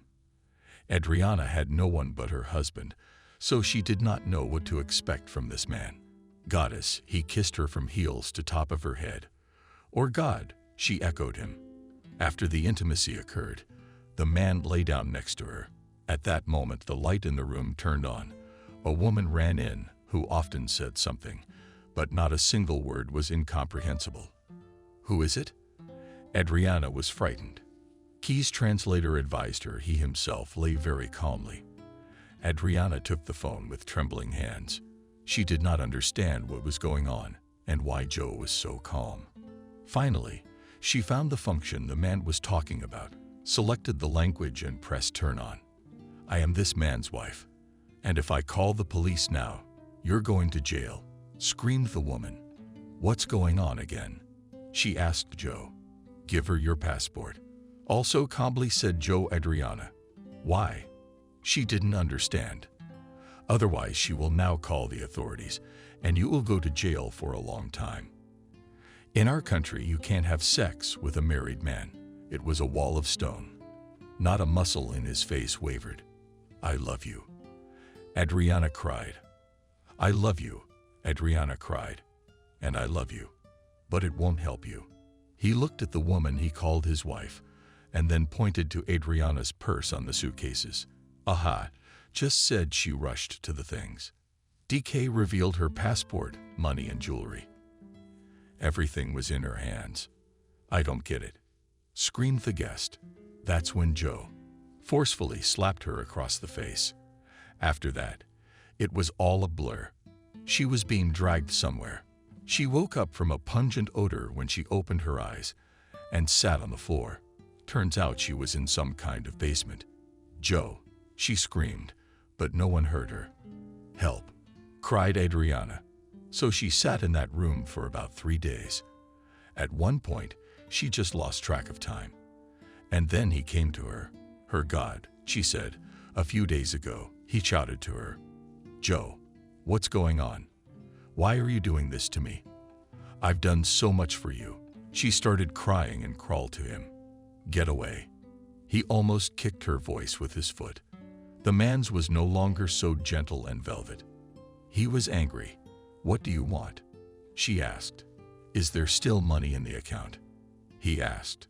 What money? In what account? Adriana did not understand. All this time, she had not been fed or fed. Adriana, said he with that accent with which they call all Russian girls that she raised her eyes to him. Do you have money? It was obvious that he didn't like to repeat himself. I do. She couldn't lie because she thought it would help her. On transferring everything to me, he handed her the laptop. The girl did as she was told. She hoped he would let her go after that, but he just snatched the computer out of her hands. Listen to me carefully. He sat over her ear. Yeah, she thought there'd be instructions. I'm going to take you upstairs now. Chain bite to a table that's built into the floor. You'll cook for my wife and me. Do whatever we tell you. You'll sleep here. I'll come over once in a while. At that moment, he ran his hand over her cheek. What did that mean? She didn't understand. It was like a movie. It means that if you don't give me more money in a few days, I'll send you to a brothel, and they'll spare no expense for you. He laughed. Asshole. She threw him in the back. But Joe was walking. He kept laughing. Adriana sat in the dark basement. She didn't know what to do now. She was in a foreign country with no papers, no phone. What should she do? Who would rescue her? There were so many questions in her head and not a single answer to them. Adriana cried. How she could only believe this scammer. It was only now that she compared everything and realized that she had just fallen for this same slave. You're here, yelling at her hours later. No, gone, she snarled. We're hungry. He put a chain around her leg and led her like a dog. Why are you doing this to me? Saying those words to me. And now I was still trying to make him feel sorry for me. Girl, shut up. He yanked the chain. So Adriana almost fell. She stood at the stove, cooking by herself, looking around the axle, but there was nothing of the sort around. The idea of a knife flashed through her mind. What if she threw it at him with it? What if it didn't hit? But she was really good at throwing them at school. What are you up to? Joe said to her as if he'd read her mind. Nothing. She was chopping vegetables. When it was done, the man took her down to the basement again and brought her a bucket of water. Pray, he told her. And in the night he came. By now, there was nothing pleasant Adriana felt anymore, only disgust for that hair freak. He did all his business and got up. Am I going to stay here again? She looked up at him. No, I'll put you in your crib, he said snidely. The girl cried again. During that night, she had examined the whole wall, windows that had bars on them. Would you rather go to jail than sit here? She shouted loudly, but she knew no one could hear her. Adriana lay on the mattress. She was cold. She was going crazy with what was going on in her head. Get up. He came after her again. What do you want her to do tomorrow? Nothing. She shut up. He slapped her face with the palm of his hand. Day after day went by like that. Adriana didn't know what day or date it was. She was trying to find a loophole to get out of this unfortunate house. I need money. Again he came to her. I don't have any more. She was telling the truth. So I called your beloved mother. He held her phone in his hand. She jumped up to take it away from him. And what do you think? It wouldn't work. He put his hand up. Adriana was crying again. At some point, the girl felt a draft. It had never happened here before. She groped around for where the air was coming from. It was the ventilation. She tried to pull the grate. It gave way. Fear shook her inside and out. "My queen, I'm coming for you." She heard a voice on the steps. Adriana quickly put the bars back in place and lay down on the mattress as if she had slept there. "So, tired, sleep." He sat down next to her. After she didn't answer him, he got up and poured cold water on her from a bucket. "Are you crazy? It's not hot enough in here," she shouted at him. And at the same moment she received a slap. "You'd better keep quiet, or they'll do something else to you." He squeezed her cheeks hard. "Yeah, fuck you." She didn't care where she went, but she had to get out of this basement. At night, when Joe left, she removed the ventilation grate again, and it was impossible to pull herself up by her arms. She had eaten very little in the meantime, so the girl used all the same bucket. When she tapped it on, she lurked like a mouse, but she heard nothing. Adriana climbed into the pipe and crawled forward, but just as she expected. At the end was a propeller that was spinning. It must not have worked before, so she couldn't feel it blowing somewhere. Shit. Anna couldn't help herself. After crawling back to the basement, putting the grate back in place, she realized she didn't have the energy for a second try today. My joy. A man walked toward her this morning. "Not a good morning to you either." She looked at him with a glare. "If you're rude, I'll punish you." He smiled. "Yeah, much more than that." She walked over to the table where she was always cooking. While she was doing all this, she saw that there were wooden sticks on the table and decided to take them with her. "What have you got there?" "Put it back," said the tyrant to her. "Asshole." Once again, she said. At that moment, Adriana saw a calendar by the number that was marked today. She realized that she had been here for over a month. Something said, "Sweetie," interjected at her. "What did you hear?" She continued to cut and stir. After that, she was sent to the basement again. The girl used to eat what was left on the table while the dish was cooking. Now she'd take some with her if Joe didn't see it. Today she was carrying a few slices of bread. Joe hadn't been heard from all day. Adriana took up the bucket again. Suddenly, its muzzle clattered. The girl was startled. Then her eyes lit up. The Dushka. She would be the one to help her. Adriana remembered her father teaching her how to pull out the noose when the bucket in the well was breaking from that very part.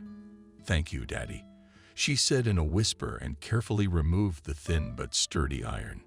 And again, she set the bucket up, sliding it inside the pipe. As at that moment she heard footsteps. Adriana did not remember herself from fear. She got out of there so quickly, and the grate in place herself on the mattress. "She was waiting for me." He came to her. "No," she was shaking like a leaf. "Well, we'll just have to put up with a named guest." He tore off her shirt, which was the only piece of clothing she had. After he left, and some time passed, Adriana tried again, and must crawl to the screw, abruptly shoved the sole from the bucket there. And it stopped. She herself doesn't know how she managed to squeeze through that little hole that let her out. But Adriana had done it. The girl realized that she couldn't show her face on the street like that. She saw something hanging outside the house. It was a tablecloth or a blanket, but it didn't matter. Adriana wrapped it around herself, and in it she walked down Night Street. It was scary, but she had to hide somewhere, and she went up to the roof of one of the houses. There was grass growing there. You couldn't see it. It was soft at the same time. Can you imagine? Someone stole a plate from a neighbor at night. I heard Russian speech. But at the same moment, a man said something not in Russian. Adriana understood.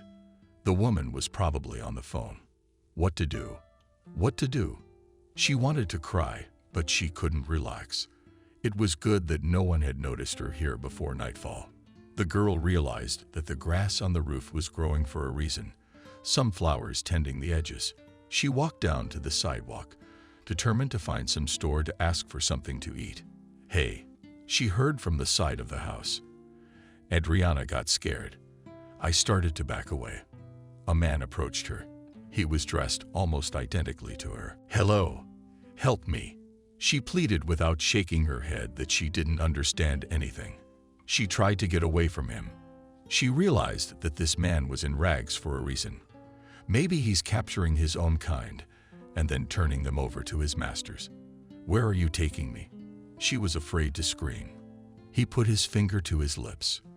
They'd reached an archway. There the man jumped, and it was already as if on another street. The girl saw some boxes, some boards, some children sitting there, where we seemed to her that she was in a nightmare, and now she's going to wake up. And she's at her mom's house.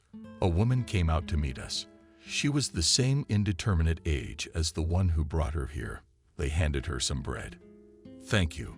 She nodded. Then a man started a fire and some iron utensils right outside. Adriana saw that he was splashing from some kind of jar. She moved closer, getting warmer. Adriana thought of taking the jar with her, but who would just give it to her?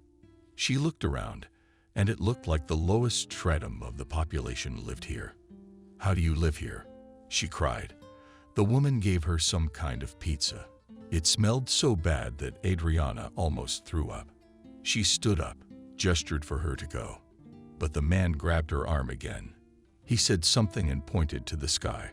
The son guessed the girl, those nodded their heads. But how could she walk the streets unhindered when everyone would see her? She agreed with them anyway that they were in the basement. When Adriana lay down on one of the boards they offered her, these people up above was a canopy.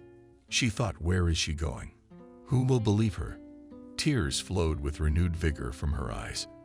Adriana was so angry that nothing could stop her.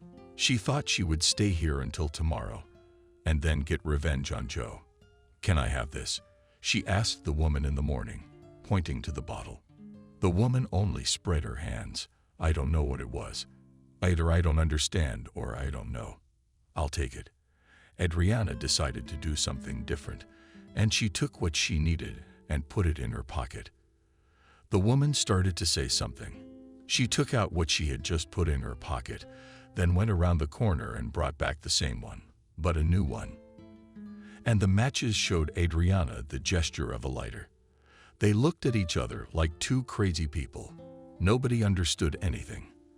After Adriana began to remember the game of crocodile, where all actions are described without the help of sounds, and she started to show a fire. But in order to have one, you have to light it. Then the woman understood and brought her a lighter. "Here's thanks, kind people," she said.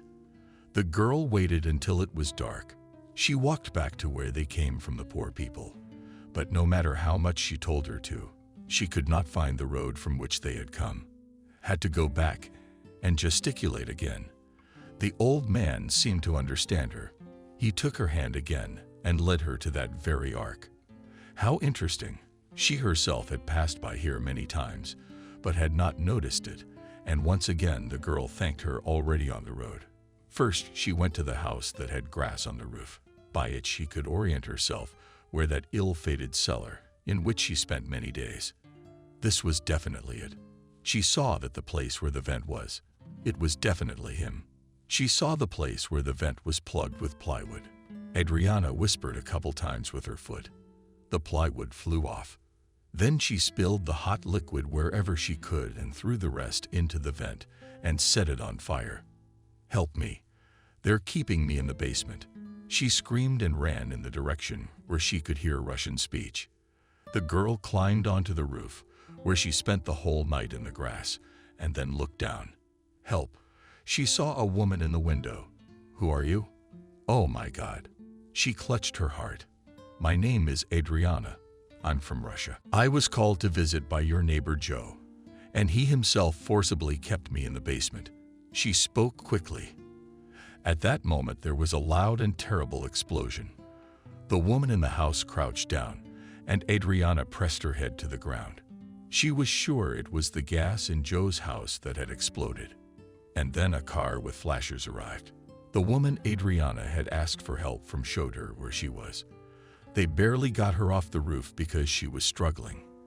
Local homeless people were found and accused of arson, but they pointed out to Adriana that she was the one who took the liquid.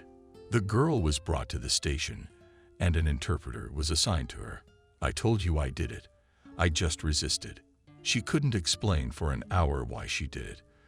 The man in uniform said something fast and inarticulate to the interpreter, confusingly translating. "Well, what am I going to get the death penalty now?" She looked at the man who was now serving as an interpreter between her and the police.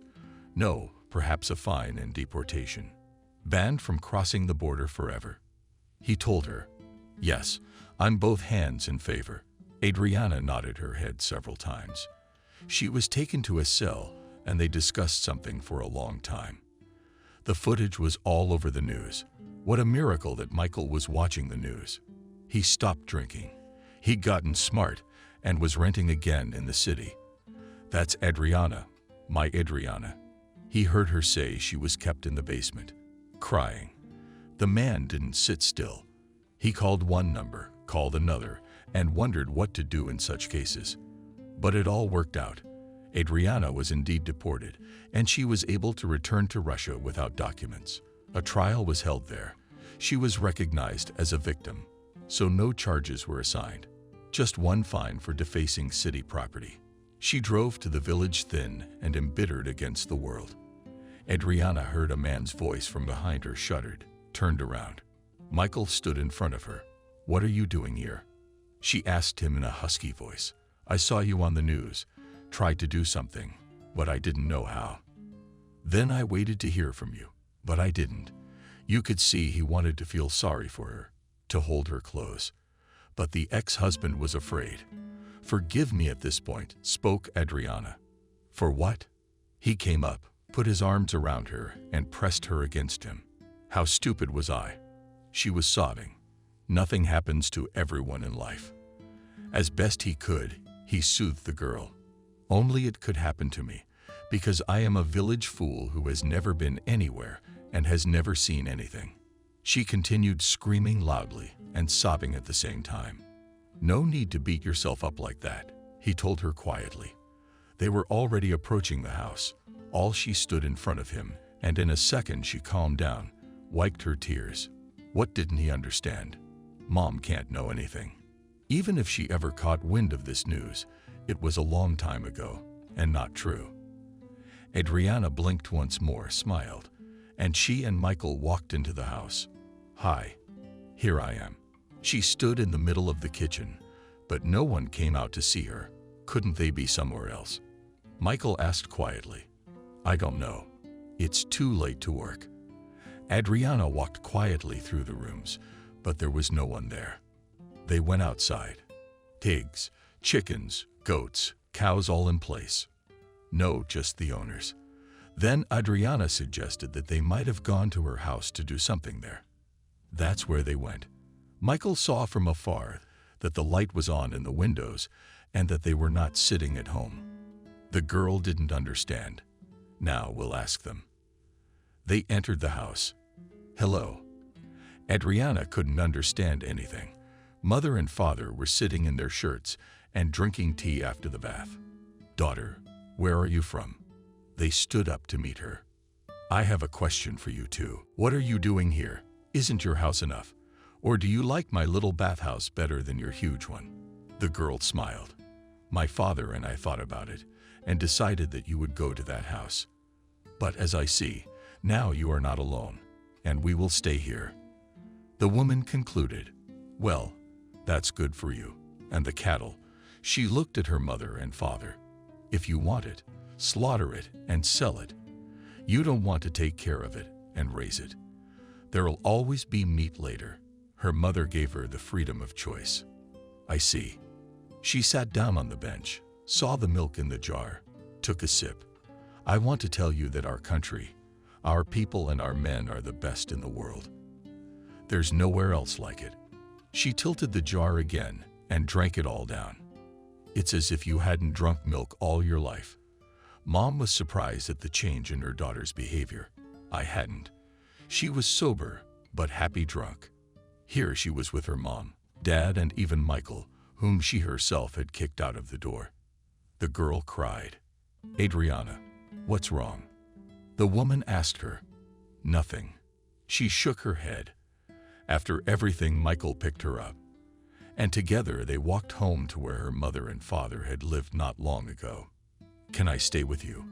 he asked quietly. Of course, she hugged him. They lay in the night and were silent. "Adriana, will you marry me again?" he asked her. "And will you forgive me for all the things I have done?" She wondered too. "What did you do?" He turned to her, didn't pretend he didn't understand.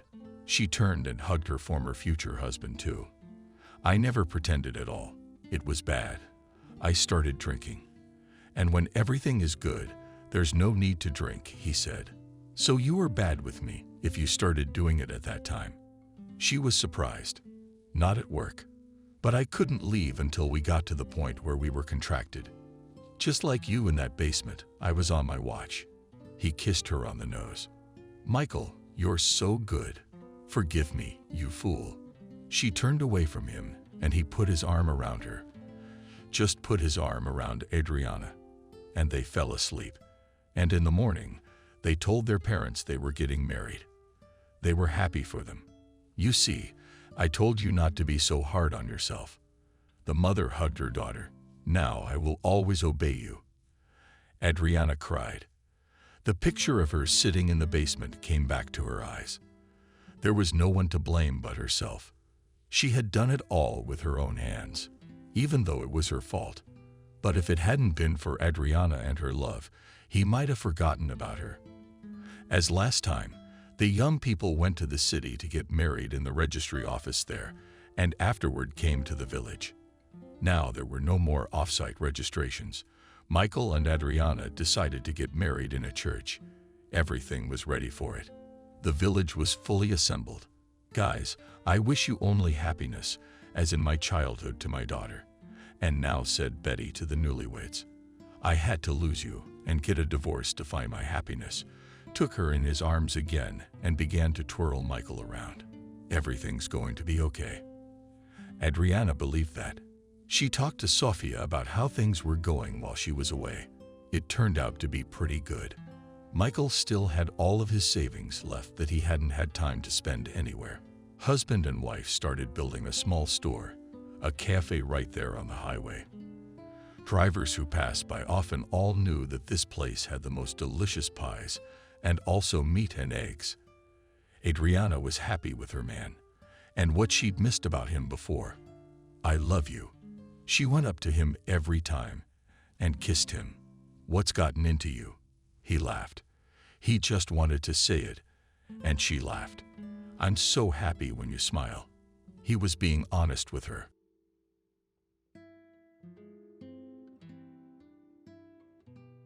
Subscribe and click the bell. The cozy, spacious kitchen was lit by the morning light. Adriana sat at the table, looking at her husband, then at her breakfast. She had the infamous oatmeal with berries again, which was making her sick. But she couldn't give up that breakfast because there was no other breakfast in sight. And if she wanted to lose a couple of pounds, she had to sacrifice tasty food. Adriana pushed the small jar away from her, and now she was looking at her husband with her hands on her head. "You know, I think I should go on this business trip. The boss says that soon she is leaving us, which means that her place will become vacant. Can you imagine if I become vice director?" said the husband with a smile. "Yes, that would be good," said Adriana. She didn't listen to her husband, and there were plenty of problems without him. The more time they spent together, the more she noticed that in fact the feelings between them had long since cooled down. She had chosen him not with her heart, but with her head. She kept thinking, "We'll get along." Her mother kept repeating that it is necessary to choose a husband not for love. And in the end, what happened? In the end, she sits in the kitchen and feels that between her and her husband there is a gap. Adriana was sure that her husband realized it too. "Do you think I should take warm clothes?" the husband asked. Adriana looked at him. Ethan realized that she was not listening to him at all. "Were you even listening to me? I'm saying the weather changes all the time. Should we take warm clothes?" Ethan asked again. I'm getting annoyed. Theme, how old are you? Why have you learned to make your own decisions? I'm not your mom. Can you already decide for yourself whether to bring a sweater or not? Threw Adriana irritated. She left the kitchen, deciding to go without breakfast today. She went to the bathroom to put on makeup, to clean herself up before work. It was a job she hated too. Who would have thought that the very Adriana who had been prophesied to have a prosperous future was now forced to scrape by from paycheck to paycheck? She spent most of her income on her own appearance. For Adriana, there was nothing worse than growing old in her head. She was constantly thinking about what to do next, how to change her life, what to do with work and money. But every time such thoughts ended up with absolutely nothing. What's going on with you lately? Well, you've been taking everything in stride, Ethan said, stepping into the bathroom. Adriana rolled her eyes defiantly so he could see how annoyed she was. But Ethan apparently wasn't going to back down. Can we talk normally, in case you haven't noticed? You and I are still husband and wife, Ethan said. Yeah, the subject is on paper. You and I haven't lived as husband and wife for a long time. Neighbors who sleep together periodically. That's about it. You've been acting like just a neighbor for a bunch of time now. Not my man, said Adriana. Here we go, Ethan said, gritted through his teeth. That's it. Subject. This is the end of our conversations with you. Don't tell me I'm acting weird. I've tried many times to repair our relationship, but it's never worked out well. Now let it all fall apart, Adriana said. She put her mascara, mirror, and powder in her bag, and then went out into the living room. Adriana changed her clothes and hung around the mirror. Her husband walked past her defiantly, as if not noticing her. He could have said some compliments to soften the situation, but he didn't need to. Adriana went outside, went downstairs, got into the car, and drove to work. Once she was in the office, things got a little easier. Her job was boring as hell, but there wasn't much of a choice right now. Adriana thought more and more about getting a divorce, moving to another city, building a career. Adriana, why aren't you wearing a face? A coworker asked. David smiled, but Adriana cringed, a grimace of displeasure. I looked in the mirror this morning. Was the face still there? She cut him off. David realized that there would be no fun and flirting today. He went to work, and Adriana looked at the monitor. When the boss walked in, Adriana didn't pay any attention to him, but there was another man walking next to the boss. Adriana's mouth dropped open in shock. She couldn't believe that she was seeing a ghost from her past again. He was smiling broadly. He seemed to have not changed at all since that time. It felt as if she was back to the time when she was immensely happy. Colleagues, I'd like to introduce you to our new department head. Meet Kevin, said the boss with pride. Brought him in, so please respect my choice. Everyone began to meet the department head. Adriana was still in shock, couldn't take her eyes off him. Is everything going back to the way it was? This is the chance fate is giving her. I hope we can work together, Kevin said with a dazzling smile. All right, there's nothing to talk about. Who's in charge of the projects? Yeah, I can see that. Now you're having coffee, get back to work. Come back to my office. We'll decide what we're prioritizing right now. One at a time. I'm gonna go over all your tasks today. Wow, right off the bat. The boss laughed. Okay, I'll leave you to your work. Adriana, who had no idea how to react, ran to the bathroom. She rested both hands on the icy sink, leaning her forehead against the glass. It was hard for her to make any sense at all right now. How could she see him here after all these years? Had he really come back to find her again? Adriana was sure he didn't even recognize her. Apparently, she had gotten too pretty. As if mesmerized, she stared at her own reflection. She looked the same as before. The tiny wrinkles were invisible. Adriana felt a lump grow in her throat. She quickly typed a message to her friend that she needed to meet urgently after work. Adriana barely sat through the rest of the workday, and when finally released from the clutches of work, she rushed to her car. The young woman tried to avoid all the traffic to come to her favorite coffee shop. As soon as she left the car in the parking lot, she entered a cozy, bright room, decorated in permanent colors. It made her feel better. "Adriana, what's wrong?" Wendy asked in astonishment, immediately entering after her. Apparently, she was worried about Adriana's rambling message. 2. "How are you, please?" Adriana said as the waitress approached them. They took their favorite table by the window. On the windowsill was a bouquet of artificial lavender that looked like a live one. Pretty soon, 2 tall glass goblets with a straw appeared in front of them. There was a pleasant pink aroma. Adriana took a few sips. Wendy gave her a chance to gather her strength before speaking up. But that crazy look and totally disliked it. "Remember when I used to date Kevin? God, the one I just lost my head over. Remember?" Adriana asked. "Of course I remember." "When he left, did you lose your mind? You cried all day long. They almost put you in a mental institution. I'm not talking about how sick your relationship was. He was just using you and you were dusting him off." Wendy cut her off sharply. Adriana brushed it off, as if none of this meant anything. It was as if she were trying to forget all the bad things she'd had with Kevin. Adriana, as if by magic. She could only see the good in their past. Wendy was the only one who was open-minded and saw all the flaws that were literally on the surface. "Don't tell me you're going to get back together with him. He left you for his career. At least you pulled yourself together. You got married." "Jesus, Adriana." "Don't tell me Wendy started," but the young woman interrupted her before she could finish. "Oh, stop complaining. I'm a big girl. I can handle my own problems. Before I could even tell you about it, you were all over me. Don't forget Wendy, you're not my mom." She cut her off. Wendy now waved it off. Apparently, she realized that talking to her friend on the subject was completely useless. Adriana herself took the gesture as a surrender. Imagine today the boss comes in and says, "Here is your new department head." I look over and it's Kevin. He hasn't changed at all. Can you imagine how annoying that is? He wouldn't even look at me. Can you believe it? Adriana resented him. He was on his knees begging me for forgiveness, and now he just pretended as if I didn't exist at all.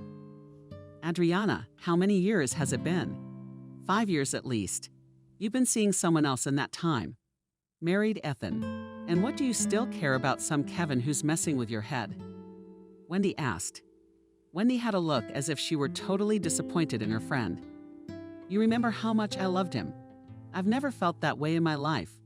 Wendy and I haven't had a relationship for a long time. We live like roommates. We only sleep together periodically for convenience. So I just want to try and get it back," Adriana said. "Adriana, come to your senses. What's going on in your head? A herring in a barrel? Are you out of your mind? I can't believe it. I can't believe I'm gonna hear you say all this crazy stuff. You were out of your mind the other day. Do you want it to happen again?" Wendy asked in amazement. "You're my friend. You're supposed to support me." Adriana exclaimed indignantly. "I'm also supposed to keep you from doing something stupid. I thought you'd grown up. You want to jump on the wagon that will take you to the asylum." Wendy barked insistently. Adriana was shocked that her friend did not support her. Wendy was absolutely disappointed in her friend's action. They both tried to change the topic of conversation, so as not to get into an argument out of thin air. But I think she tried to talk her friend out of it more than once, because she knew that this situation would end in a real disaster. Adriana arrived home that day completely confused. On the one hand, she wanted to feel again all the emotions that she had in her relationship with Kevin. On the other hand, she knew that Wendy was right and that this train was going to take her to a mental institution. The relationship was truly sick. The emotional swings were driving her crazy. But now, as time passed, Adriana was sure that it was better than what she had with Ethan. Ethan himself seemed to sense the change in his wife. He asked her leading questions, but Adriana shook her head negatively, trying to concentrate on making decisions. "Why do you explain what's going on? I realize you and I had a fight. So now you can't talk to me? You don't seem like yourself today," Ethan said. "But biting your elbows, Ethan, your ear, or what did you think I was going to personally run around you? No, I'm done. I'm not clinging to this relationship anymore. In fact, I think we should probably get a divorce soon," she said. That was the first time Adriana had ever talked about divorce. He didn't believe her at all. Ethan laughed out loud, which just put her in a stupor. She looked at him and a silly, unnatural grin appeared on her face. Adriana didn't know how to react to Ethan's laughter. What divorce? Are you out of your mind? Everyone fights. It happens. What are we going to do? Get a divorce? Asked Ethan, who really didn't believe her words. Especially we are not 20 years old to run back and forth to the registry office. Everybody's married. Let's keep the family together. They're threatening divorce. How silly is that? I'm not threatening. It's a topic. I'm seriously saying that you and I have grown cold for a long time. We should probably get a divorce. What's the point of us living under the same roof? If we're not a family anyway? Adriana asked. Ethan waved her away. It made her even more stunned. The young woman looked at her husband and didn't understand why he didn't take her words seriously at all. Ethan laughed again, haha. You made up the divorce too. Are you going to threaten me with divorce like all these hysterics? Adriana didn't answer him anything else. She doesn't want to believe him. Well, to hell with him. He won't get his way anyway. That night, the young woman decided to spend the night alone. Her husband, who was still laughing at her antics with no problem, lay on the couch and played video games until almost morning. It took Adriana a long time to fall asleep. In the morning, she felt wrecked. She put almost under her eyes, waiting for the bears to disappear. Had to get up early to clean herself up. How are you getting ready for your date? Said Ethan with a chuckle. Adriana did not bother to answer her husband. She got ready, drove to work, and really looked much better than usual. Her coworkers remarked that she looked great. They even thought it was her birthday. Adriana, how are you looking today? Let me ask you out, said Harriton near the coffee machine. Call your wife, parried Adriana with a smile. My wife to you as to Mars. Shall we go? He asked again and laughed. The women who also worked in the office. And clearly such jokes were not appreciated. Adriana was not going to flirt with colleagues, and certainly not with a married man. Harriton didn't interest her in any way at all. She took the papers, knocked on Kevin's office door, and then entered. But hi. I knew there was more to you today. Looks like Adriana. After all these years, you haven't changed a bit. That's too bad, Kevin said. Adriana stared at him, not understanding why he was suddenly expressing regret. She put the papers on the table as if she had come just for the report. You saw that your scores are worse than everyone else's. If this keeps up, you and I are going to have to say goodbye, Kevin said, looking through the papers. Can you not pretend like we're strangers to each other? She asked. Kevin looked away from the papers, now looking intently at her face. She felt uncomfortable. Adriana felt out of place. It was uncomfortable. Why was he staring at her like that all of a sudden? There was no tenderness or sensuality in his gaze. It was dry disappointment and longing. Adriana, let me get this straight with you. I'm your boss. This is where you and I are gonna stop. Being degenerate doesn't get you anything. You're gonna work the same way you're working now. I will fire you, he said. Adriana Rose sat down in the chair beside him and playfully placed her shoe on the chair. She thought he wouldn't hold back, rushed to kiss her like he had before. But Kevin did something she had not expected at all. The man leaned back in his chair, looked her over from head to toe, and then burst into full-throated laughter. Her husband laughed at her yesterday. Laughing today, Kevin laughed. Are you out of your mind? What the hell do I need you for? Kevin exclaimed, and he laughed even louder. Adriana even had tears in his eyes. We were almost teenagers. At least you were.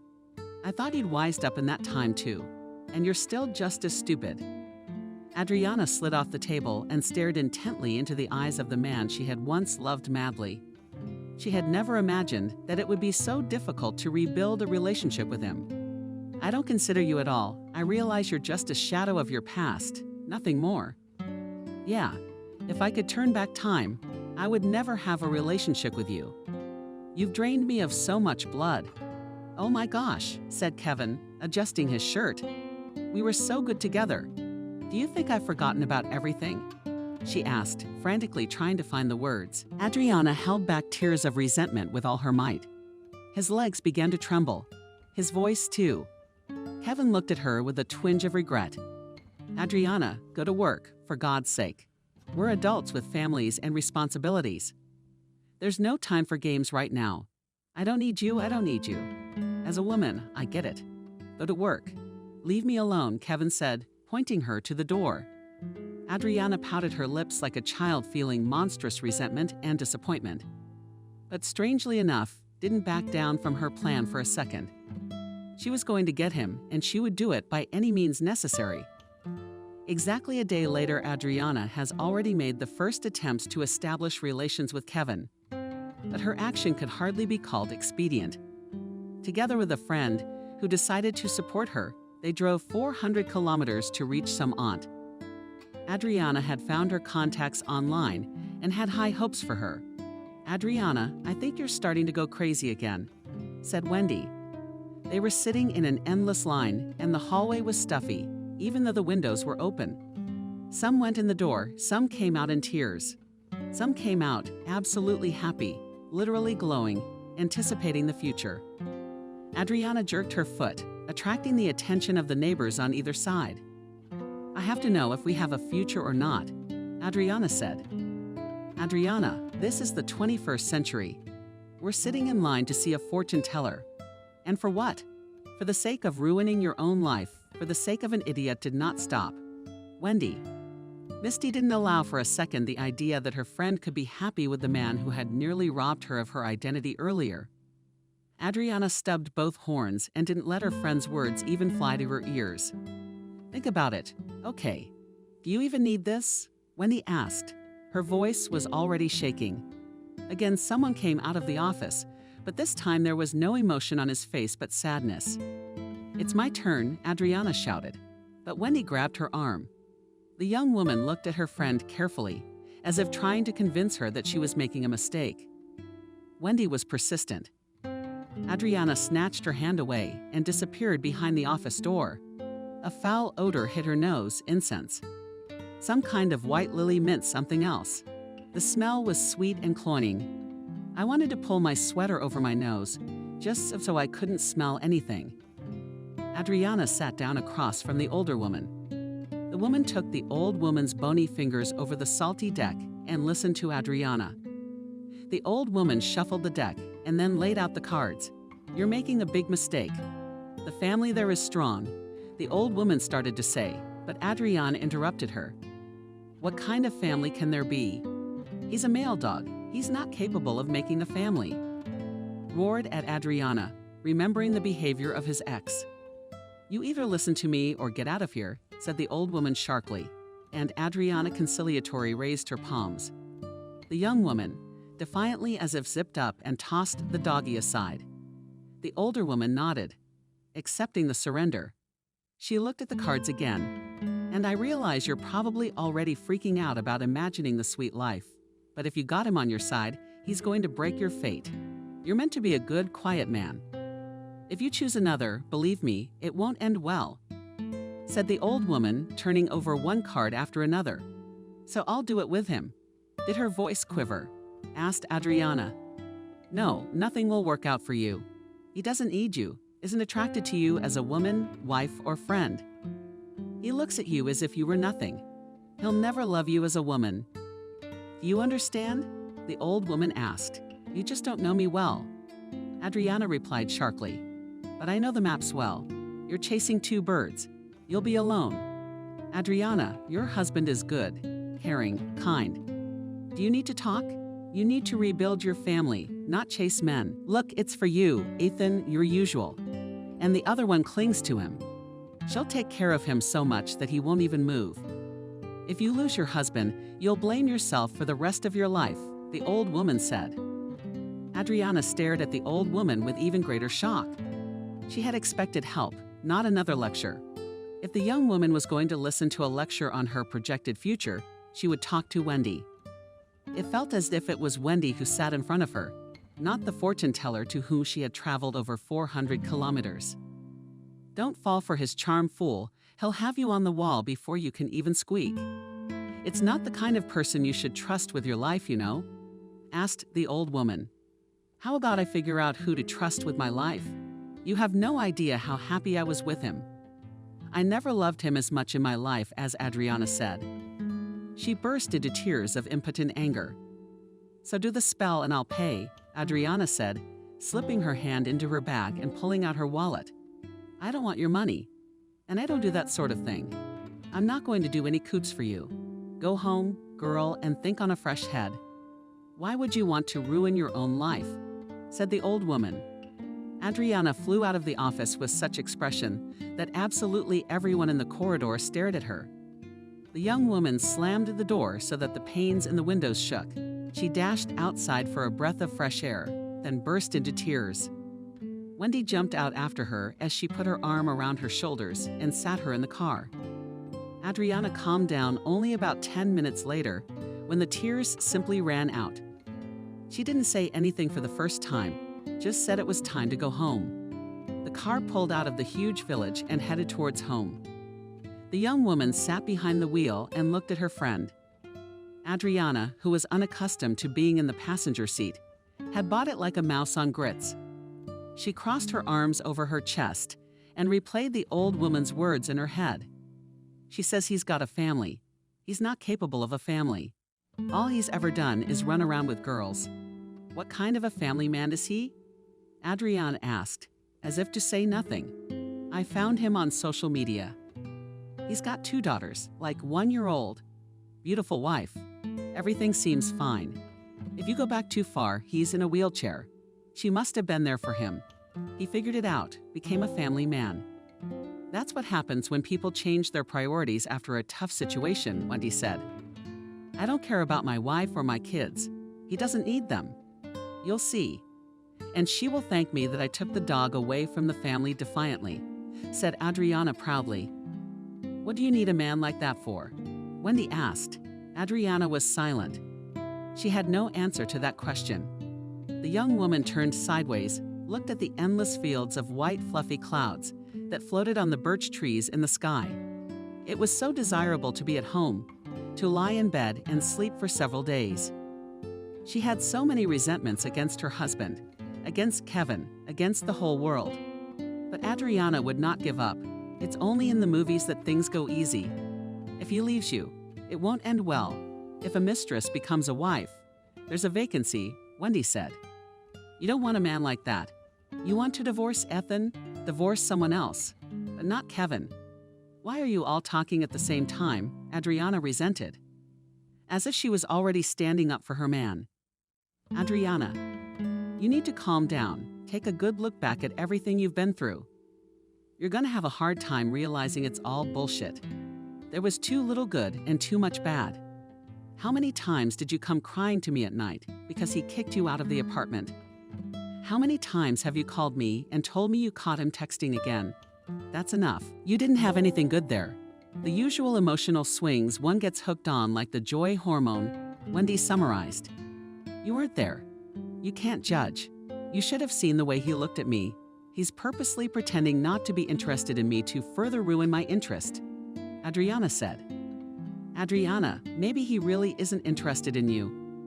He has a family, a normal life, a job. Maybe you should get on with your life too, Wendy asked. Adriana didn't answer that question. She considered it too humiliating for her. She glanced quickly at her friend, but she shrugged. Apparently, she wasn't going to discuss anything else at all. So she turned on the radio. The young woman was also glad that she wouldn't have to defend her position and her decisions anymore. They would rather listen to another radio station than Adriana would prove that she was striving for her own happiness. As the car pulled up to the apartment building, Adriana's mood finally soured. She saw her mother on the balcony of her apartment, which made things even more difficult. Her mother was a terribly difficult person, and it was almost impossible to even make contact with her. This elderly woman could not imagine life without scandals and constant clarification of relations. Well, Adriana stretched out the needles. Wendy looked up and also saw the old woman and immediately understood Adriana. Yes, I'm lucky, Wendy said calmly. Knowing your mother, you can come and see me anytime. Adriana thanked Wendy warmly, apologized for her abruptness, and then got out of the car. The mother leaned over the railing, staring at her daughter. "And where have you been loitering?" she asked. "I'm not 15 years old. I'll figure out where I've been loitering on my own." Adriana cut her off. Gone were the days when Adriana was financially dependent on her mother, living under her roof. Now Adriana could decide for herself what to do and how to respond to her mother. She didn't want to offend her either, at least not because of the heartache the older woman was putting so much pressure on. But letting her violate her boundaries was no good either. Adriana went up to the apartment, smelled the pleasant odor of fresh, cooked food. Except that her husband's face was clearly displeased. If only they always perceived the arrival of an elderly woman as a hard labor. "Didn't you try calling us before you came?" Adriana asked. "Can I visit my own daughter already?" asked the mother. Adriana put both palms to her troops. Now she had completely different tasks dealing with Evelyn and was useless. "I have to go to the hospital urgently to take tests, to pass. If it's so difficult for you to live with your mother, then pay for my hotel room." Evelyn objected uncontested. "God, Mom, this is not a good time at all. We've got enough problems already, and you're just adding fuel to the fire." Adriana said calmly, sitting down on a chair. "The fridge is empty. The man doesn't earn enough. Of course you're in trouble. And I told you right away that Ethan is a waste of space. If you complain to me about him, I'll tell you that you chose him." Her mother objected sharply, ignoring the fact that Ethan was in the other room and could hear everything perfectly well. Adriana didn't bother to talk about anything else. She ate quietly and then retired to her bedroom. Adriana wanted to consume a little. She needed to do some remote work in the evening. But the conflict that had erupted between her mother and her husband made her rise. Adriana sat on the edge of the bed, staring at the floor, trying to make a decision. "I told you, you're not welcome here. If you want to go to a hotel, I'll pay for a hotel. There's nothing to do here. And from now on, you'll call before you come here. You're in my house and suddenly you're building me up. You're not on your own turf to make a big deal out of it." Ethan persisted. Despite the heavy conversation, he never raised his voice at Evelyn. The same could not be said for the older woman. She could easily raise her voice, yell, or even get into a fight if it was to her advantage. Adriana went out into the corridor where the altercation was taking place. "And you think you're a man. If I was a man, my daughter wouldn't be working. Do you even know what kind of men she had? Do you even know she's been on vacation on the islands? And with you, she's got to make every penny count. I have no idea why she chose you," Evelyn said. Outbursts howled with her hands. The older woman was clearly unhappy with the situation. There was a smug, nasty smirk on her face. Ethan began to pack his things. Adriana watched his movements carefully, looking reproachfully at her mother. Only there was no strength to stand up to her mother. "You deal with your mother, then call her," Ethan said. He slammed the door loudly and left. The elderly Mullah woman retired to the kitchen. Adriana was not happy, but maybe it was for the best. While her husband was out of the apartment, she could at least weigh everything and decide if it was worth going back to Kevin. "Thank you. Tell me later I kicked yours out. What did he offer you that you'd suddenly throw yourself at him? Did you find someone to marry? You haven't had enough good men. He doesn't make a good living. He's growing a potbelly. I don't understand why you're holding on to him so tightly," Evelyn reasoned. "He loved me. At least he used to take care of me. Everything was fine. It's just that lately we've been mixing things up," Adriana said in a sad voice. "But here's the answer to everything. You should choose a man with your head, because your care always ends. Love passes, my dear, but money remains. If you'd chosen a normal man, you wouldn't be worrying about anything now. Believe me, any disadvantages in the character of the husband can be leveled by his salary," said Evelyn. Adriana sat down at the table looking at her mother. Her mother's words made her cringe. But on the other hand, Adriana herself had once thought that way.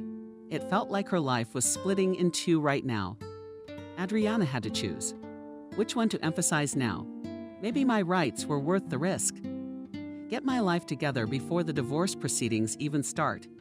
And for another whole evening, the older woman brainwashed her daughter, telling her to look for another man. Adriana, listening to her mother, was now making a plan that was slowly forming into a strategy in her head. The next day, determined not to procrastinate too long, Adriana bought roses, candles, expensive wine.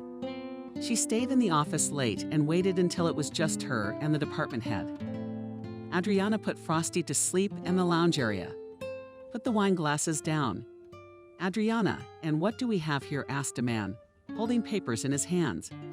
But seeing his subordinate in surrounded lingerie against a background of rose petals froze.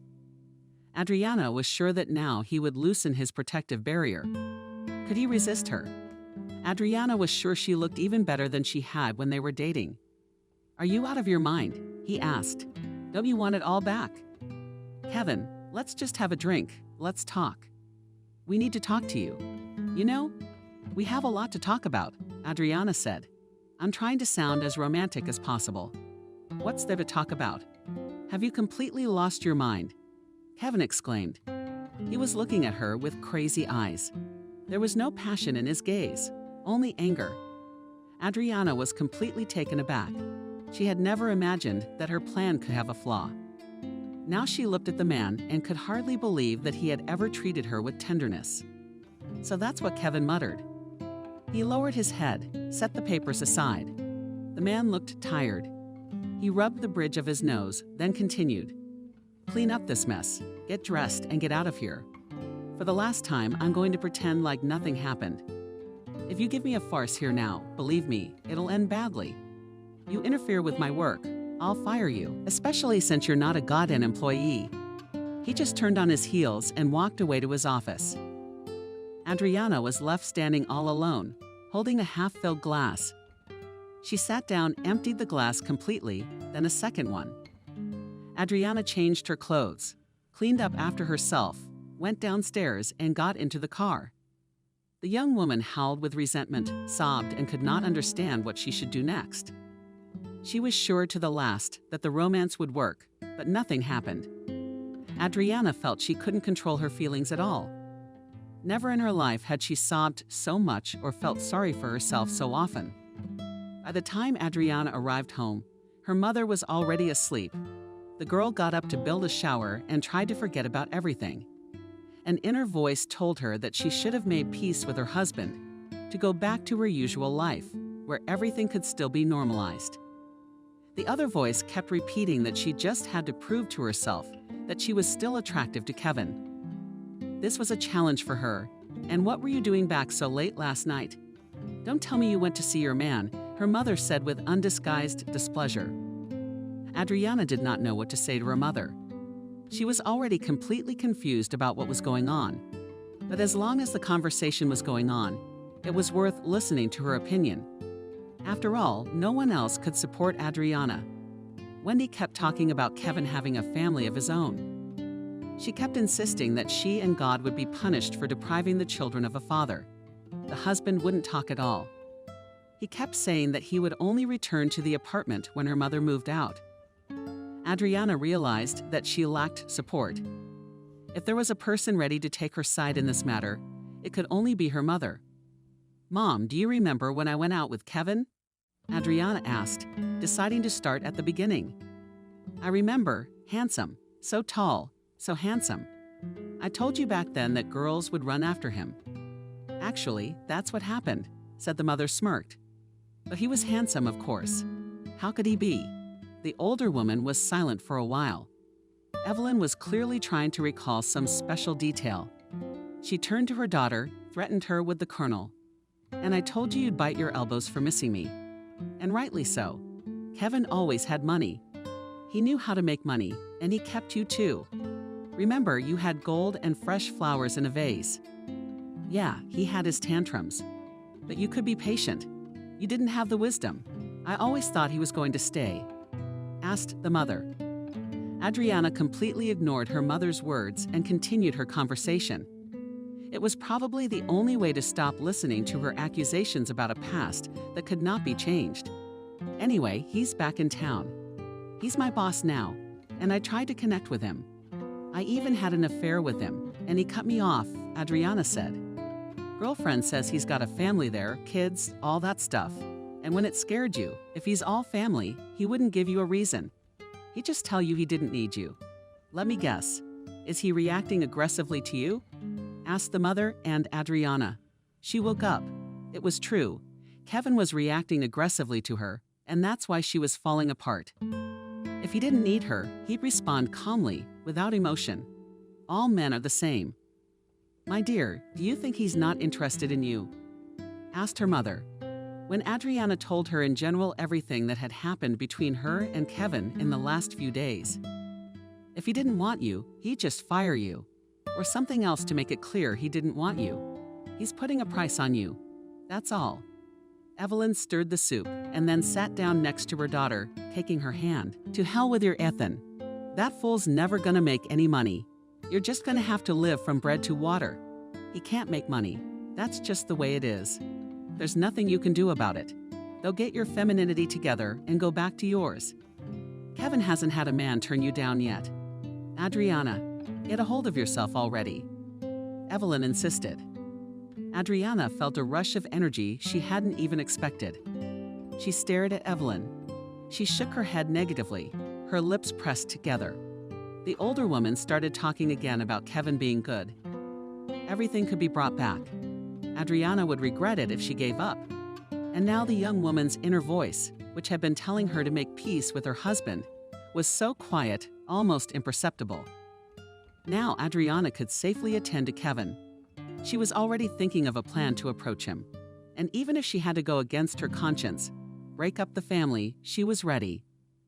Adriana wanted to feel loved again, as she had back then in her past with her mother's support. The young woman was sure it was only a matter of time now. Adriana arrived at work in high spirits. Talking to her mother now, she was definitely relieved. But fate apparently decided not to let her relax. Adriana, run to the boss. He's been waiting for you for 5 minutes, Camille said, nodding toward the office. Kevin asked Adriana hopefully. Her eyes lit up unkindly. No, to the principal's office. Mason's been pissing and moaning since this morning. So be prepared to have him and you crucified on the carpet. A coworker said in a disgruntled voice. He's been giving us a hard time here.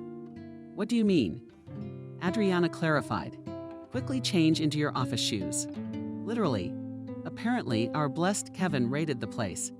Got the stats on who's working and how they're doing. Now all this paperwork's on the principal's desk, and he's decided to lump us all together and fire the hell out of us. He yelled at me for half an hour. At least I'm sticking up for you. I'm not sure about that at all, Camille said. Adriana looked at herself in the mirror, painted her lips, and went to the boss's office. A well-fed man with childishly red cheeks. Mason was sitting at his desk. He was arguing with someone on the phone. The man pointed his finger toward a chair. Adriana obediently sat down and waited her turn.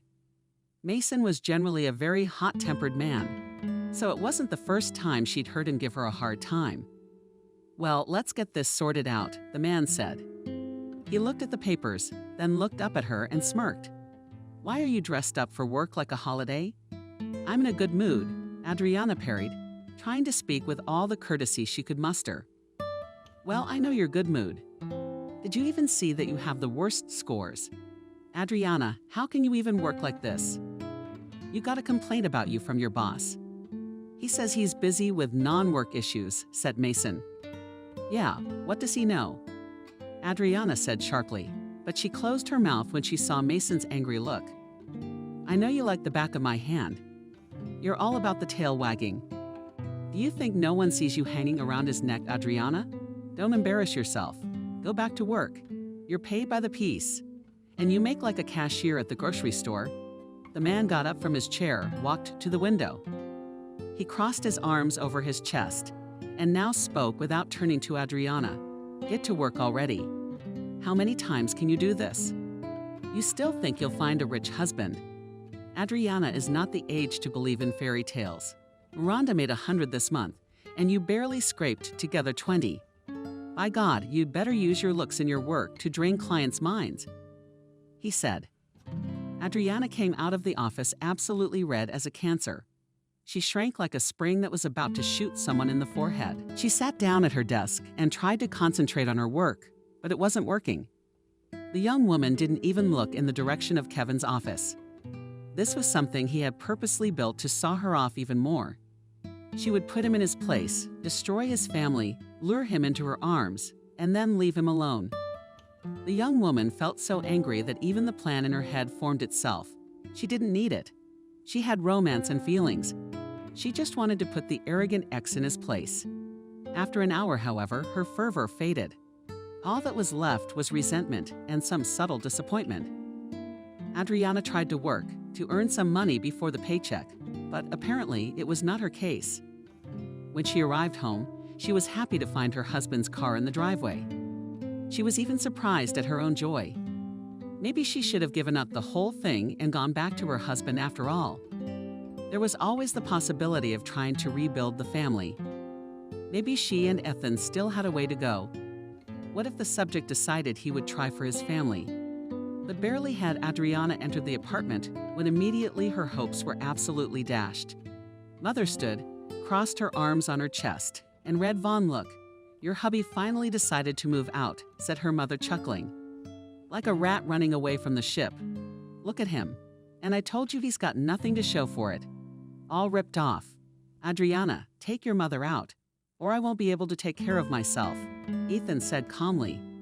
Adriana went into the bedroom, slammed the door shut, and left her husband alone. Ethan didn't even look at her, just tried to leave the apartment as quickly as possible. "Something's up." "Jesus, yeah, she's leaving in 3 days, and you're already running away behind my back. And if I come back later, all I'd have found were empty shelves," asked Adriana. Now she suddenly smelled a note of maternal resentment in her voice. Adriana felt ashamed that she was becoming like her mother. She felt powerless to make a decision. Her husband looked at her as if she were nothing to him. "I've thought it over. I've made a decision. We should live apart. We'll think about how and what to do. Maybe you're right. It's time to get a divorce already. There's nothing to do here," Ethan said. When Adriana herself had talked about divorce, the idea had seemed appropriate. But as soon as she heard those words from her husband's lips, pain pierced her heart. She felt resentment, anger at herself, and a longing for their past life. Adriana could not explain her own emotions of resentment. She could not even utter a word. She just looked at Ethan with her eyes. "I know it's all too complicated right now. Look, Adriana, we just need to live apart, you know. I know you're not happy about this. But you have to realize, too, that this can't go on forever," Ethan asked, sitting down on the edge of the bed. He tapped the palm of his hand beside him for her to sit up. But Adriana remained standing, looking through him. "You and I really don't feel like we have a marital relationship anymore. I'm not saying we should get a divorce right now, but we should definitely live separately and figure out what we both need. Maybe you're right, and we've gotten too wrapped up in things," Ethan asked, "and then get divorced. Find yourself a girl and live like nothing happened," asked Adriana. Adriana felt a clear desire not to give him up to anyone. Some inner feeling of her own had played a cruel trick. "I didn't say I was looking for someone," he said. Adriana just looked at him, afraid to say a word. "Let's just live apart and see how things go. I'm going through a rough patch at work, and what are you like? You're not yourself. Shouldn't we be working through things together?" Adriana asked. "I've tried, but you pushed me away." "Okay, Adriana, and I'm off," Ethan said. He leaned in to kiss her, but Adriana declined. The man realized he'd hurt her by leaving, but he didn't do anything more. Soon, Ethan left the apartment, leaving behind only the subtle scent of perfume. Adriana suddenly sank down on the bed and sobbed so loudly that she didn't even expect it from herself. She was crying because she realized that everything was falling apart around her. What would she do when she was alone? Who needs her with her temper? And why are you throwing a tantrum here? He's gone, and to hell with him. The trash took itself out. Mother said sharply, and then she laughed unpleasantly. "How dare you say that?" Adriana suddenly cried through her tears. She felt such a burning anger towards her mother that she couldn't even explain it. Adriana got up from the bed. "You have taken to strutting. And you, how did we start talking? You were in my ears yesterday about your ex, and now you suddenly decided to fight for your husband. asked the mother with a smirk. "Don't give me the snot. It's a swamp. What's there to cry about? You're a pacifier, not a man. You didn't keep your family together, and you expect me to be left empty-handed too. No way, Mom. Get your stuff and get out of here. If it wasn't for you, Ethan wouldn't have left at all," said Adriana. "Don't you dare push me around. Yeah, look at her. You should be thanking me for walking him out. He was as worried about you as any normal man would be about moving into his wife's apartment. And in general, consider that if it weren't for me, you wouldn't have this apartment at all." The old woman cut off. "It's my father's apartment. He left it to me when he died," Adriana parried. "Aha, who picked that kind of father for you?" The Holy Spirit cut the older woman off. "Ethan's not a man at all. He's a snot on legs. He's not worthy of you. He shouldn't even be around you. You've had so many men, so many opportunities, and you've chosen some scumbag. Shut up. Get out of here. I don't want to see you. You spent my whole childhood jumping all over men. And now you've decided to ruin my family too. Go away." Adriana screamed. The old woman proudly stuck up her nose, quickly packed her things, and in just 15 minutes she disappeared. Adriana was still sobbing. Several times she tried to call her husband, but he did not pick up the phone. She felt so bad that everything inside was clenching with pain, tearing herself apart. What hurt the most was that she had absolutely no idea how to proceed or what to do next. When Adriana came to her favorite cafe, it was as if a stone had fallen from her soul. She felt calm, peaceful. But today it wasn't like that. She felt confused, as if she subconsciously sensed that the situation in her life was escalating. Adriana was losing control. "You do realize you have to put up with your husband. Adriana, everyone has crises, fights. It's normal. You need to pull yourself together, talk to your spouse, and finally make a decision. You're adults. You can't just give up on him." Wendy asked. Adriana was silent. She drank coffee, looked out the window, thought about everything that was going on in her life. Outside, the summer season was slowly coming to an end. Even though it was still August on the calendar, the weather was clearly September. A pleasant cool breeze, comfortable temperature, and some kind of cozy atmosphere. Adriana regretted that the summer season had passed. She loved the heat, she loved to go to the sea, and every year she waited for the beginning of summer. And as soon as this wonderful time for her ended, everything seemed to sink into despondency. Usually the young woman found the strength to pull herself out of the sadness, to return to normal life. But this time there was so much on her that she could no longer carry it all on her shoulders. "Do you think he still thinks about me?" Adriana asked. "You're married, aren't you?" "Of course we are. It's just that you're in a crisis. We need to talk things over calmly, meet, and not make hasty decisions. Everyone needs to be apart from each other from time to time. It's just that you're both having problems. That's why you're fighting with each other. But when you get through it together, the crisis will be much easier. You'll see," Wendy said. "I don't mean Ethan," Adriana said grudgingly. "Although I don't know who I'm thinking of anymore. I miss the subject too. And I hate myself for not going with Kevin to another country. Why the hell did I stay home here?" Adriana's eyes were wet. Dua didn't take her hand to reassure her. Everything squeezed inside. "I'm so angry with myself and with him. I want time to turn back, for us to be together again. But on the other hand, I want to go back to Ethan, to be calm and quiet. I must be going crazy. Some kind of endless obsession," Adriana said. "Maybe you should take a vacation, or quit this job and find another one. You won't have a life there anyway, as long as Kevin is there," Wendy said. As soon as Adriana thought about quitting and never seeing him again, Kevin became uncomfortable in her heart. She no longer realized whether it was actually feelings, nerves, or real feelings talking in her. Adriana could no longer understand where the real feelings were and where her heightened nervousness was. They sat in the cafe for about an hour, several mugs of coffee, empty plates from dessert left on the table. Wendy walked Adriana to her car.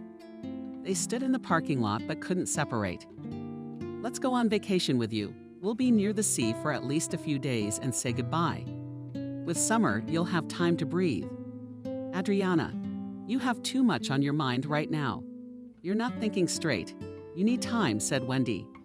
Adriana did not react to this suggestion, but as soon as she got into the car, she decided that she would make one single attempt. But this time she'd go to the bank. Yesterday, Kevin was flirting with her. At least it seemed that way to her, which meant he still had feelings for her. For days, Adriana had been tracking Kevin and his wife. She had clearly calculated the schedule of the woman who took the children to daycare, then to clubs. Adriana calculated the times when Kevin's wife was not home. Adriana arrived, walked to the entryway, dialed a number. She called another apartment, identified herself as a delivery person, and was let inside. Overjoyed, Adriana took off up the stairs. She knocked on the door. Kevin opened the door with a smile, but when he saw Adriana, he was taken aback. His eyebrows rose in surprise. "Have you lost your fear?" he asked. "Your wife won't be here for another hour, so we have time." Adriana said affectionately. She wanted to rush into the apartment, but Kevin pushed her away rather roughly. "Sick in the head, Adriana. Pull yourself together, otherwise I'm gonna ride you. For Java, by God, I don't need you at all. Get out of here," he shouted. Adriana salivated. From how wildly he shouted at her, his voice echoed off the walls of the entryway, becoming even louder and more menacing. The young woman, looking into the eyes of the man who on his knees had sworn his love to her, could not believe that he had changed so much in so many years. But even though the scream released his anger, Kevin did not become calmer. Rather the opposite, he was getting angrier and angrier. His face was starting to turn red. Adriana got the impression that even the top of his head was turning red from how much negativity he was holding back. "You've always been just a toy to me, you know. An underage fool who fell for the gifts. That's all. I never needed you. I never loved you. Hear me at last," Kevin continued to shout. He didn't even think about the fact that the neighbors could hear this conversation. He was so mad with anger that he lost control of himself. "You gave me a sweet life back then, and I've been trying to get rid of you for a long time. I have a normal life, a beautiful wife, a great job. But then you show up again. You're trying to build a relationship with me over some interesting hunch. You're sick in the head. Be honest with me. Maybe you need to see a specialist," shouted Kevin. Adriana couldn't utter a single word. She was crying tears of fear and frustration. She felt completely fictional, sucked dry. She stared into his insanely angry eyes and tried to find a shred of sympathy for her in them. "Idiot, I don't need you. How else do you want me to tell you?" he shouted. "But you're flirting oval with me," Adriana muttered in a trembling voice. "You're sick. Do you take common courtesy for flirting? Is that supposed to be fun? I have a beautiful family. I love my wife dearly, and you come in here and ruin my life. Either you leave here now or I'll throw you down the stairs," he said, taking a step forward. Adriana involuntarily backed away, lost her tears, and then ran down the stairs. She couldn't even make out the road as tears made her eyes water. It was so hurtful, so bitter, she could barely hold on. But as soon as the entryway door swung open, Adriana ran head-on into Kevin's wife. "Oh, sorry," involuntarily involved Adriana. Noticing that this young woman was so soft, decided to push through. If this idiot failed to see the potential in her, she will get back at him. "I'm sorry. Before you tell Adriana your man, I'm sorry. And I slept with him the whole time you were here with your kids. He promised me he'd marry me. He promised me a nice life. Now, Barton, go deal with your cable. Don't listen to her. She's a sick fool. Get out of here," a man shouted from the window. Adriana saw what had gotten through to the fragile nervous system of Kevin's wife. The young woman froze in her eyes. Tears and a dull ache appeared in her eyes. Adriana waved her head smugly and walked to the car. She walked with a sense of accomplishment, confident that she had at least mutilated Kevin's life. Adriana drove home, so proud, so happy that she couldn't believe it herself. She hadn't felt such a triumphant feeling in her chest in a long time. But the closer Adriana got to home, the more she realized what a monstrous mistake she had made. Why had she even reached into the family in the first place?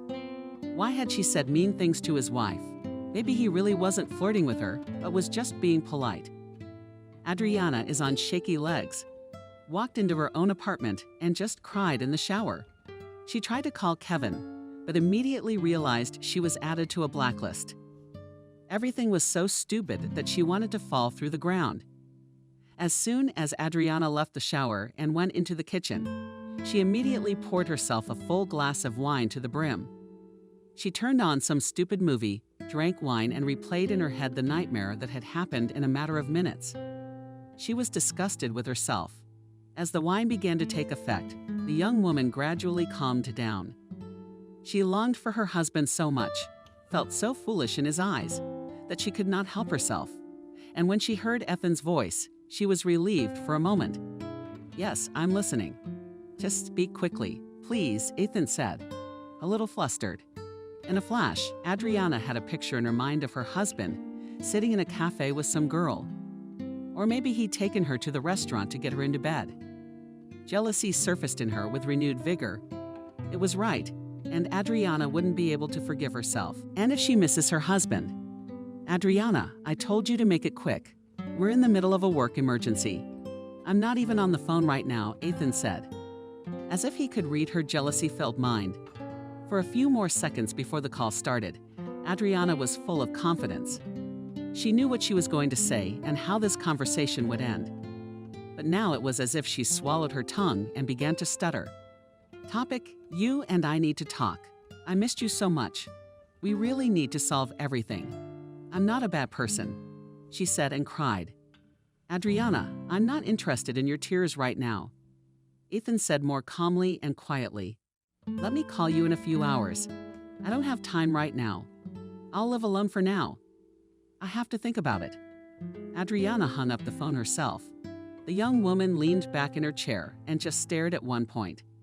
How was she going to live her life now? Would he really divorce her?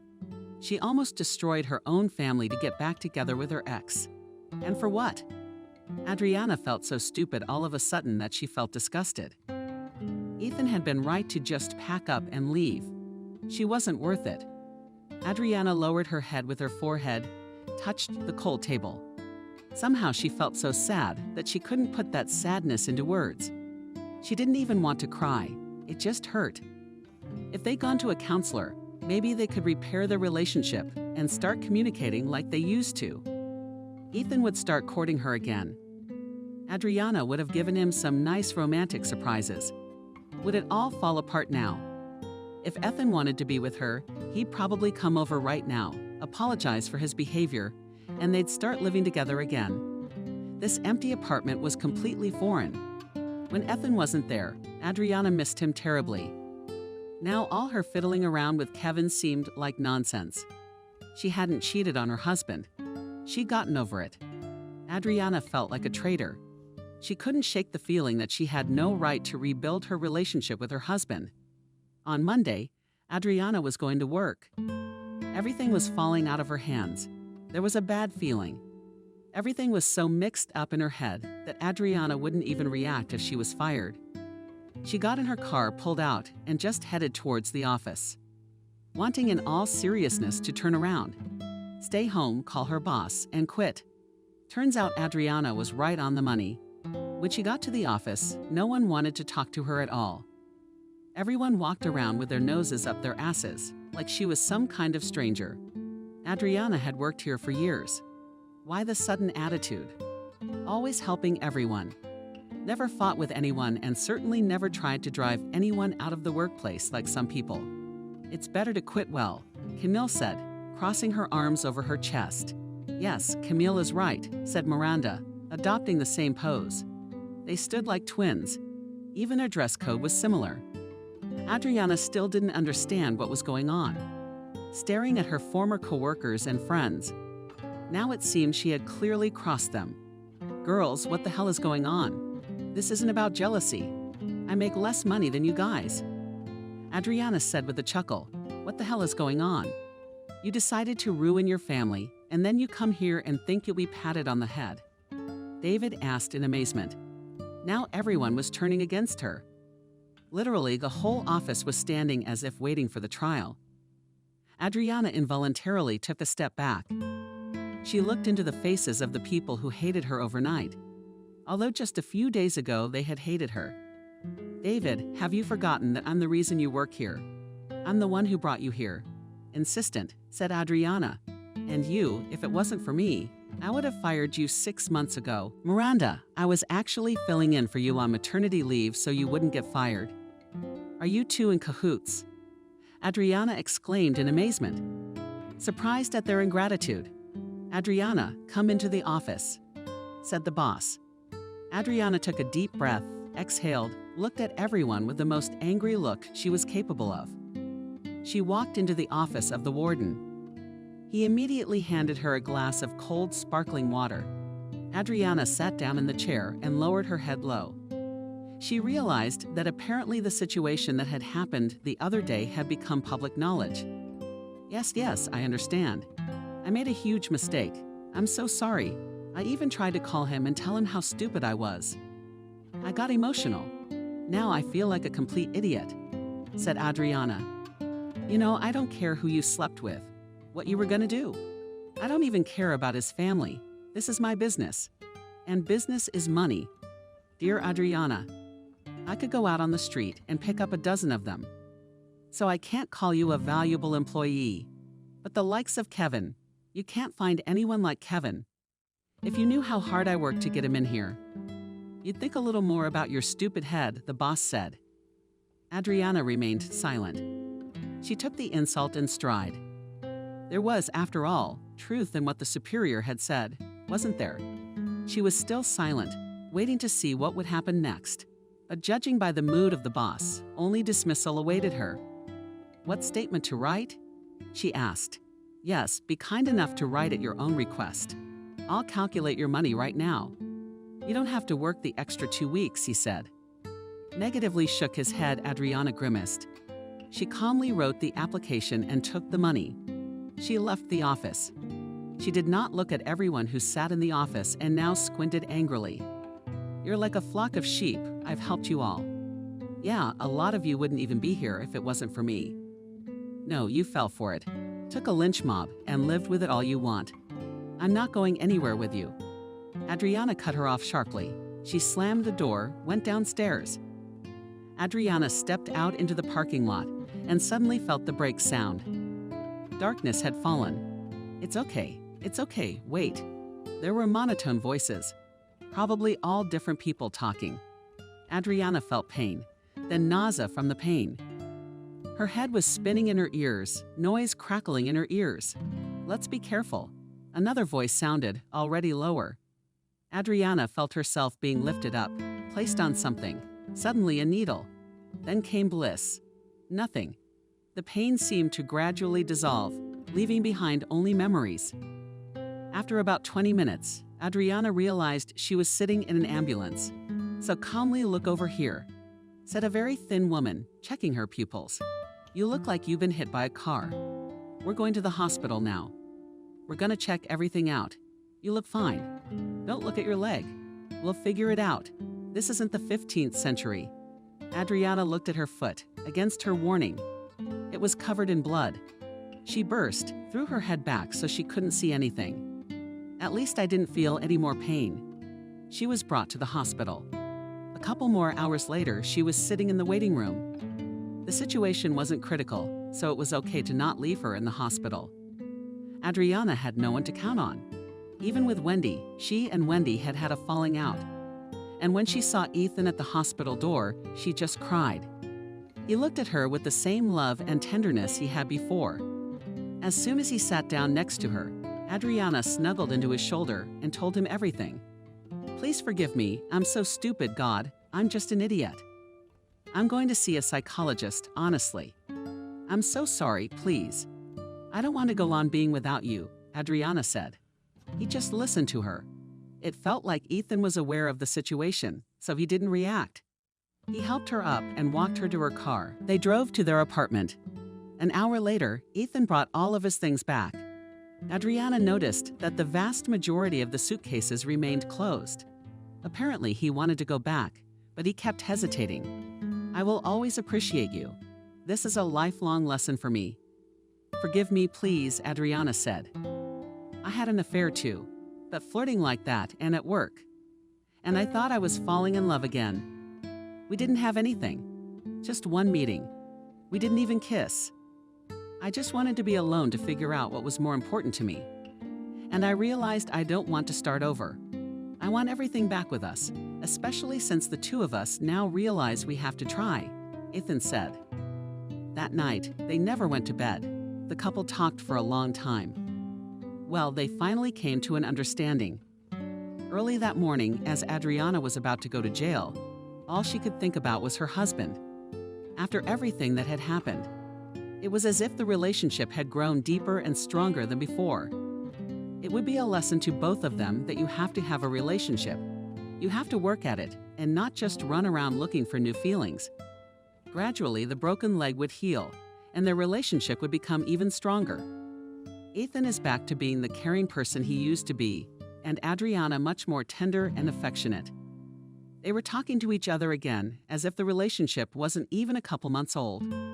But one day, 2 weeks after Adriana had been in the hospital, she saw a familiar car under her windows. Taking her crutches for comfort, Adriana stepped outside, well aware of who had arrived. Kevin stepped out of the vehicle. For the first time in a long time, Adriana felt absolutely nothing but dislike for him. He was now a complete stranger to her. No, Adriana didn't blame him for anything. After all, she was the one who made up the perfect relationship in her head, not him. Look, we need to talk, but without yelling, Kevin said. Talk here in the apartment, I won't let you in. Adriana said calmly, looking at him blankly. Anyway, it's my fault. I should have talked to you calmly instead of making a farce of what you took for a game. Anyway, they fired you for me. Anyway, said Kevin, holding out the papers to her. There are checks for payment. I totally bought online training for you. There's job placement, so you'll have a new job if anything. I'll take over financially while you study. Why so excited all of a sudden? Adriana asked. I don't understand why he's being so soft on her. A few weeks ago, he nearly threw her down the stairs. And now he's being nice, offering to help her financially. My husband earns enough to keep me in school. Adriana caught herself thinking that she spoke of her husband with pride. Everything inside her was now in order. It was my sister who hit you. Or rather, she just wanted to scare you. But she overdid it. Anyway, now she's hiding in the middle of nowhere, afraid you'll report her, he said. Adriana looked up at him in surprise. She and his sister had once been best friends. And now what? She was afraid you'd break up the family and leave the kids without a father. Like I can't make my own decision. Anyway, I hope you and I can work something out. I'll pay for the treatment. What else do you need? Kevin spoke calmly. I won't write a statement. Tell her thank you. If it wasn't for her, maybe the bright thought of reconciling with my husband wouldn't have appeared in my stupid head. That, first of all, Adriana said, and then looked at the papers.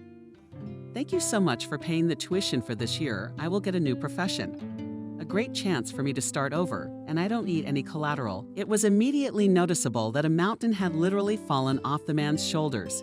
He exhaled, smiled. He was immediately relieved. When the car pulled up, Adriana looked at her husband with a smile.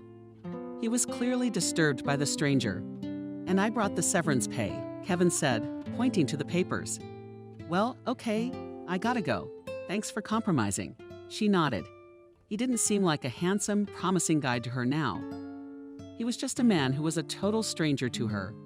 And really, if you took off the rose-colored glasses in their past relationship, there hadn't been many good times. When Adriana took the elevator up to the apartment with her husband, she told him about the papers and the training. Are you really not going to write an application? Asked her husband. No, I won't. Let's consider it my punishment for being too long-nosed and overconfident. I still have some work to do because I feel guilty still, calmly, she said. He didn't ask any unnecessary questions. Adriana had been trying to build up her courage for days, but she realized it was impossible. She just had to go and do it. The young woman drove up to the very apartment where she had once caused a scandal. She sat in the car for several hours until she saw Kevin's wife come out into the yard with a stroller. I'm sorry, Adriana said softly. The woman's face turned stern in an instant. She looked at her with a kind of implacable anger. Adriana understood her feelings perfectly. "I came to apologize calmly," Adriana said. "I had some kind of adolescent maximalism, my complexes and stupidity in my head. I just wanted to apologize for what I said to you about your husband. Nothing happened between us. He sewed me up and kept telling me he had a beautiful wife." The more Adriana spoke, the more the woman's face softened. She suddenly noticed that Adriana already had tears glistening on her face. "I almost lost my husband because of this idiocy. I'm really sorry I was staggered. And your family is wildly ashamed that I looked like a fool and almost ruined your life," Adriana said. "Well, apology accepted. If you want to help, I'd be happy to," with a smile, said the woman. Adriana nodded vigorously. They walked to the store together. On the way back, Adriana carried heavy bags of groceries. At the bottom of the stroller were bottles of clean water. "It's not so smooth sailing for us.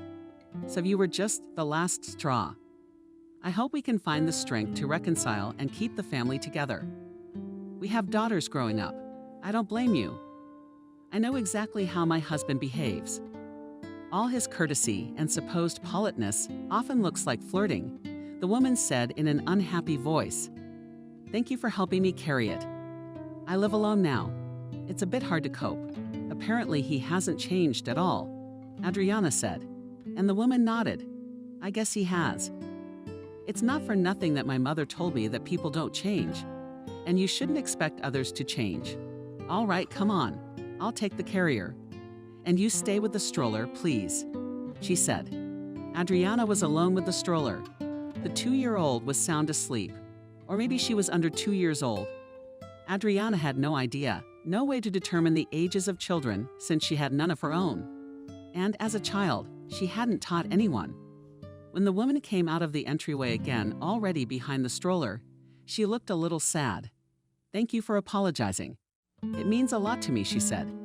"When Kevin gets back from his business trip, I'll tell him you came by. It'll make it easier for me and him to fight. Thank you for forgiving me," said Adriana with a guilty smile. For a few minutes, Adriana sat in the car just looking out the window. She felt many times better when she finally apologized. Maybe it really was worth it. The shame had gotten much worse than it had been before the apology. But the more time passed, the weaker it weakened.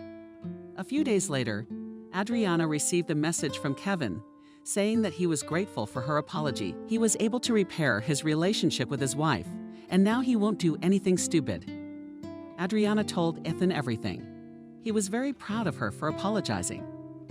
Even before the cast was finally removed, Adriana and Ethan started to see a family psychologist.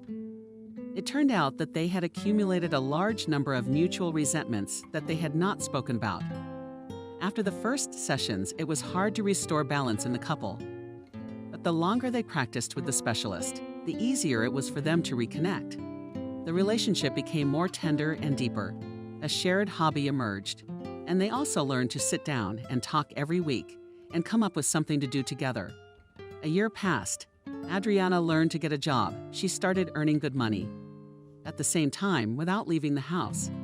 She liked her new profession and was grateful to Kevin for it. As it turned out, Kevin did not stay at the new workplace for long. He quickly replaced the director and took his place. As far as Adriana knew, Kevin and his wife were still living together. They were expecting their third child. Adriana didn't know how smooth their relationship was. She didn't want to meddle with other people's destinies anymore. Adriana reconciled with Wendy. They were best friends again, just like before.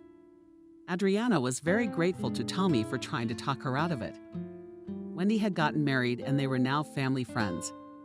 There was no way Adriana could wait for her husband to come home from work. She was holding a small gift she wanted to give him for their anniversary. She was insanely grateful to herself for such a lesson. She had never been happier in her life than she had been since she had decided to keep her family together.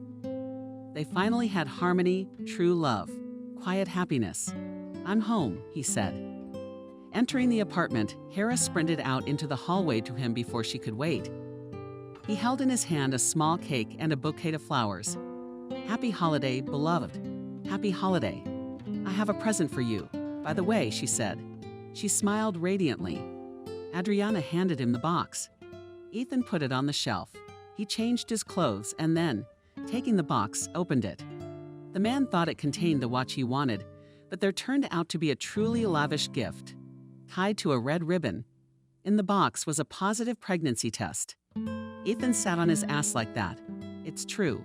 I've even been to the doctor already. They all confirmed the subject, you're going to be a daddy, she said and cried. He suddenly picked her up and from his seat, lifted her in his arms and surrounded her.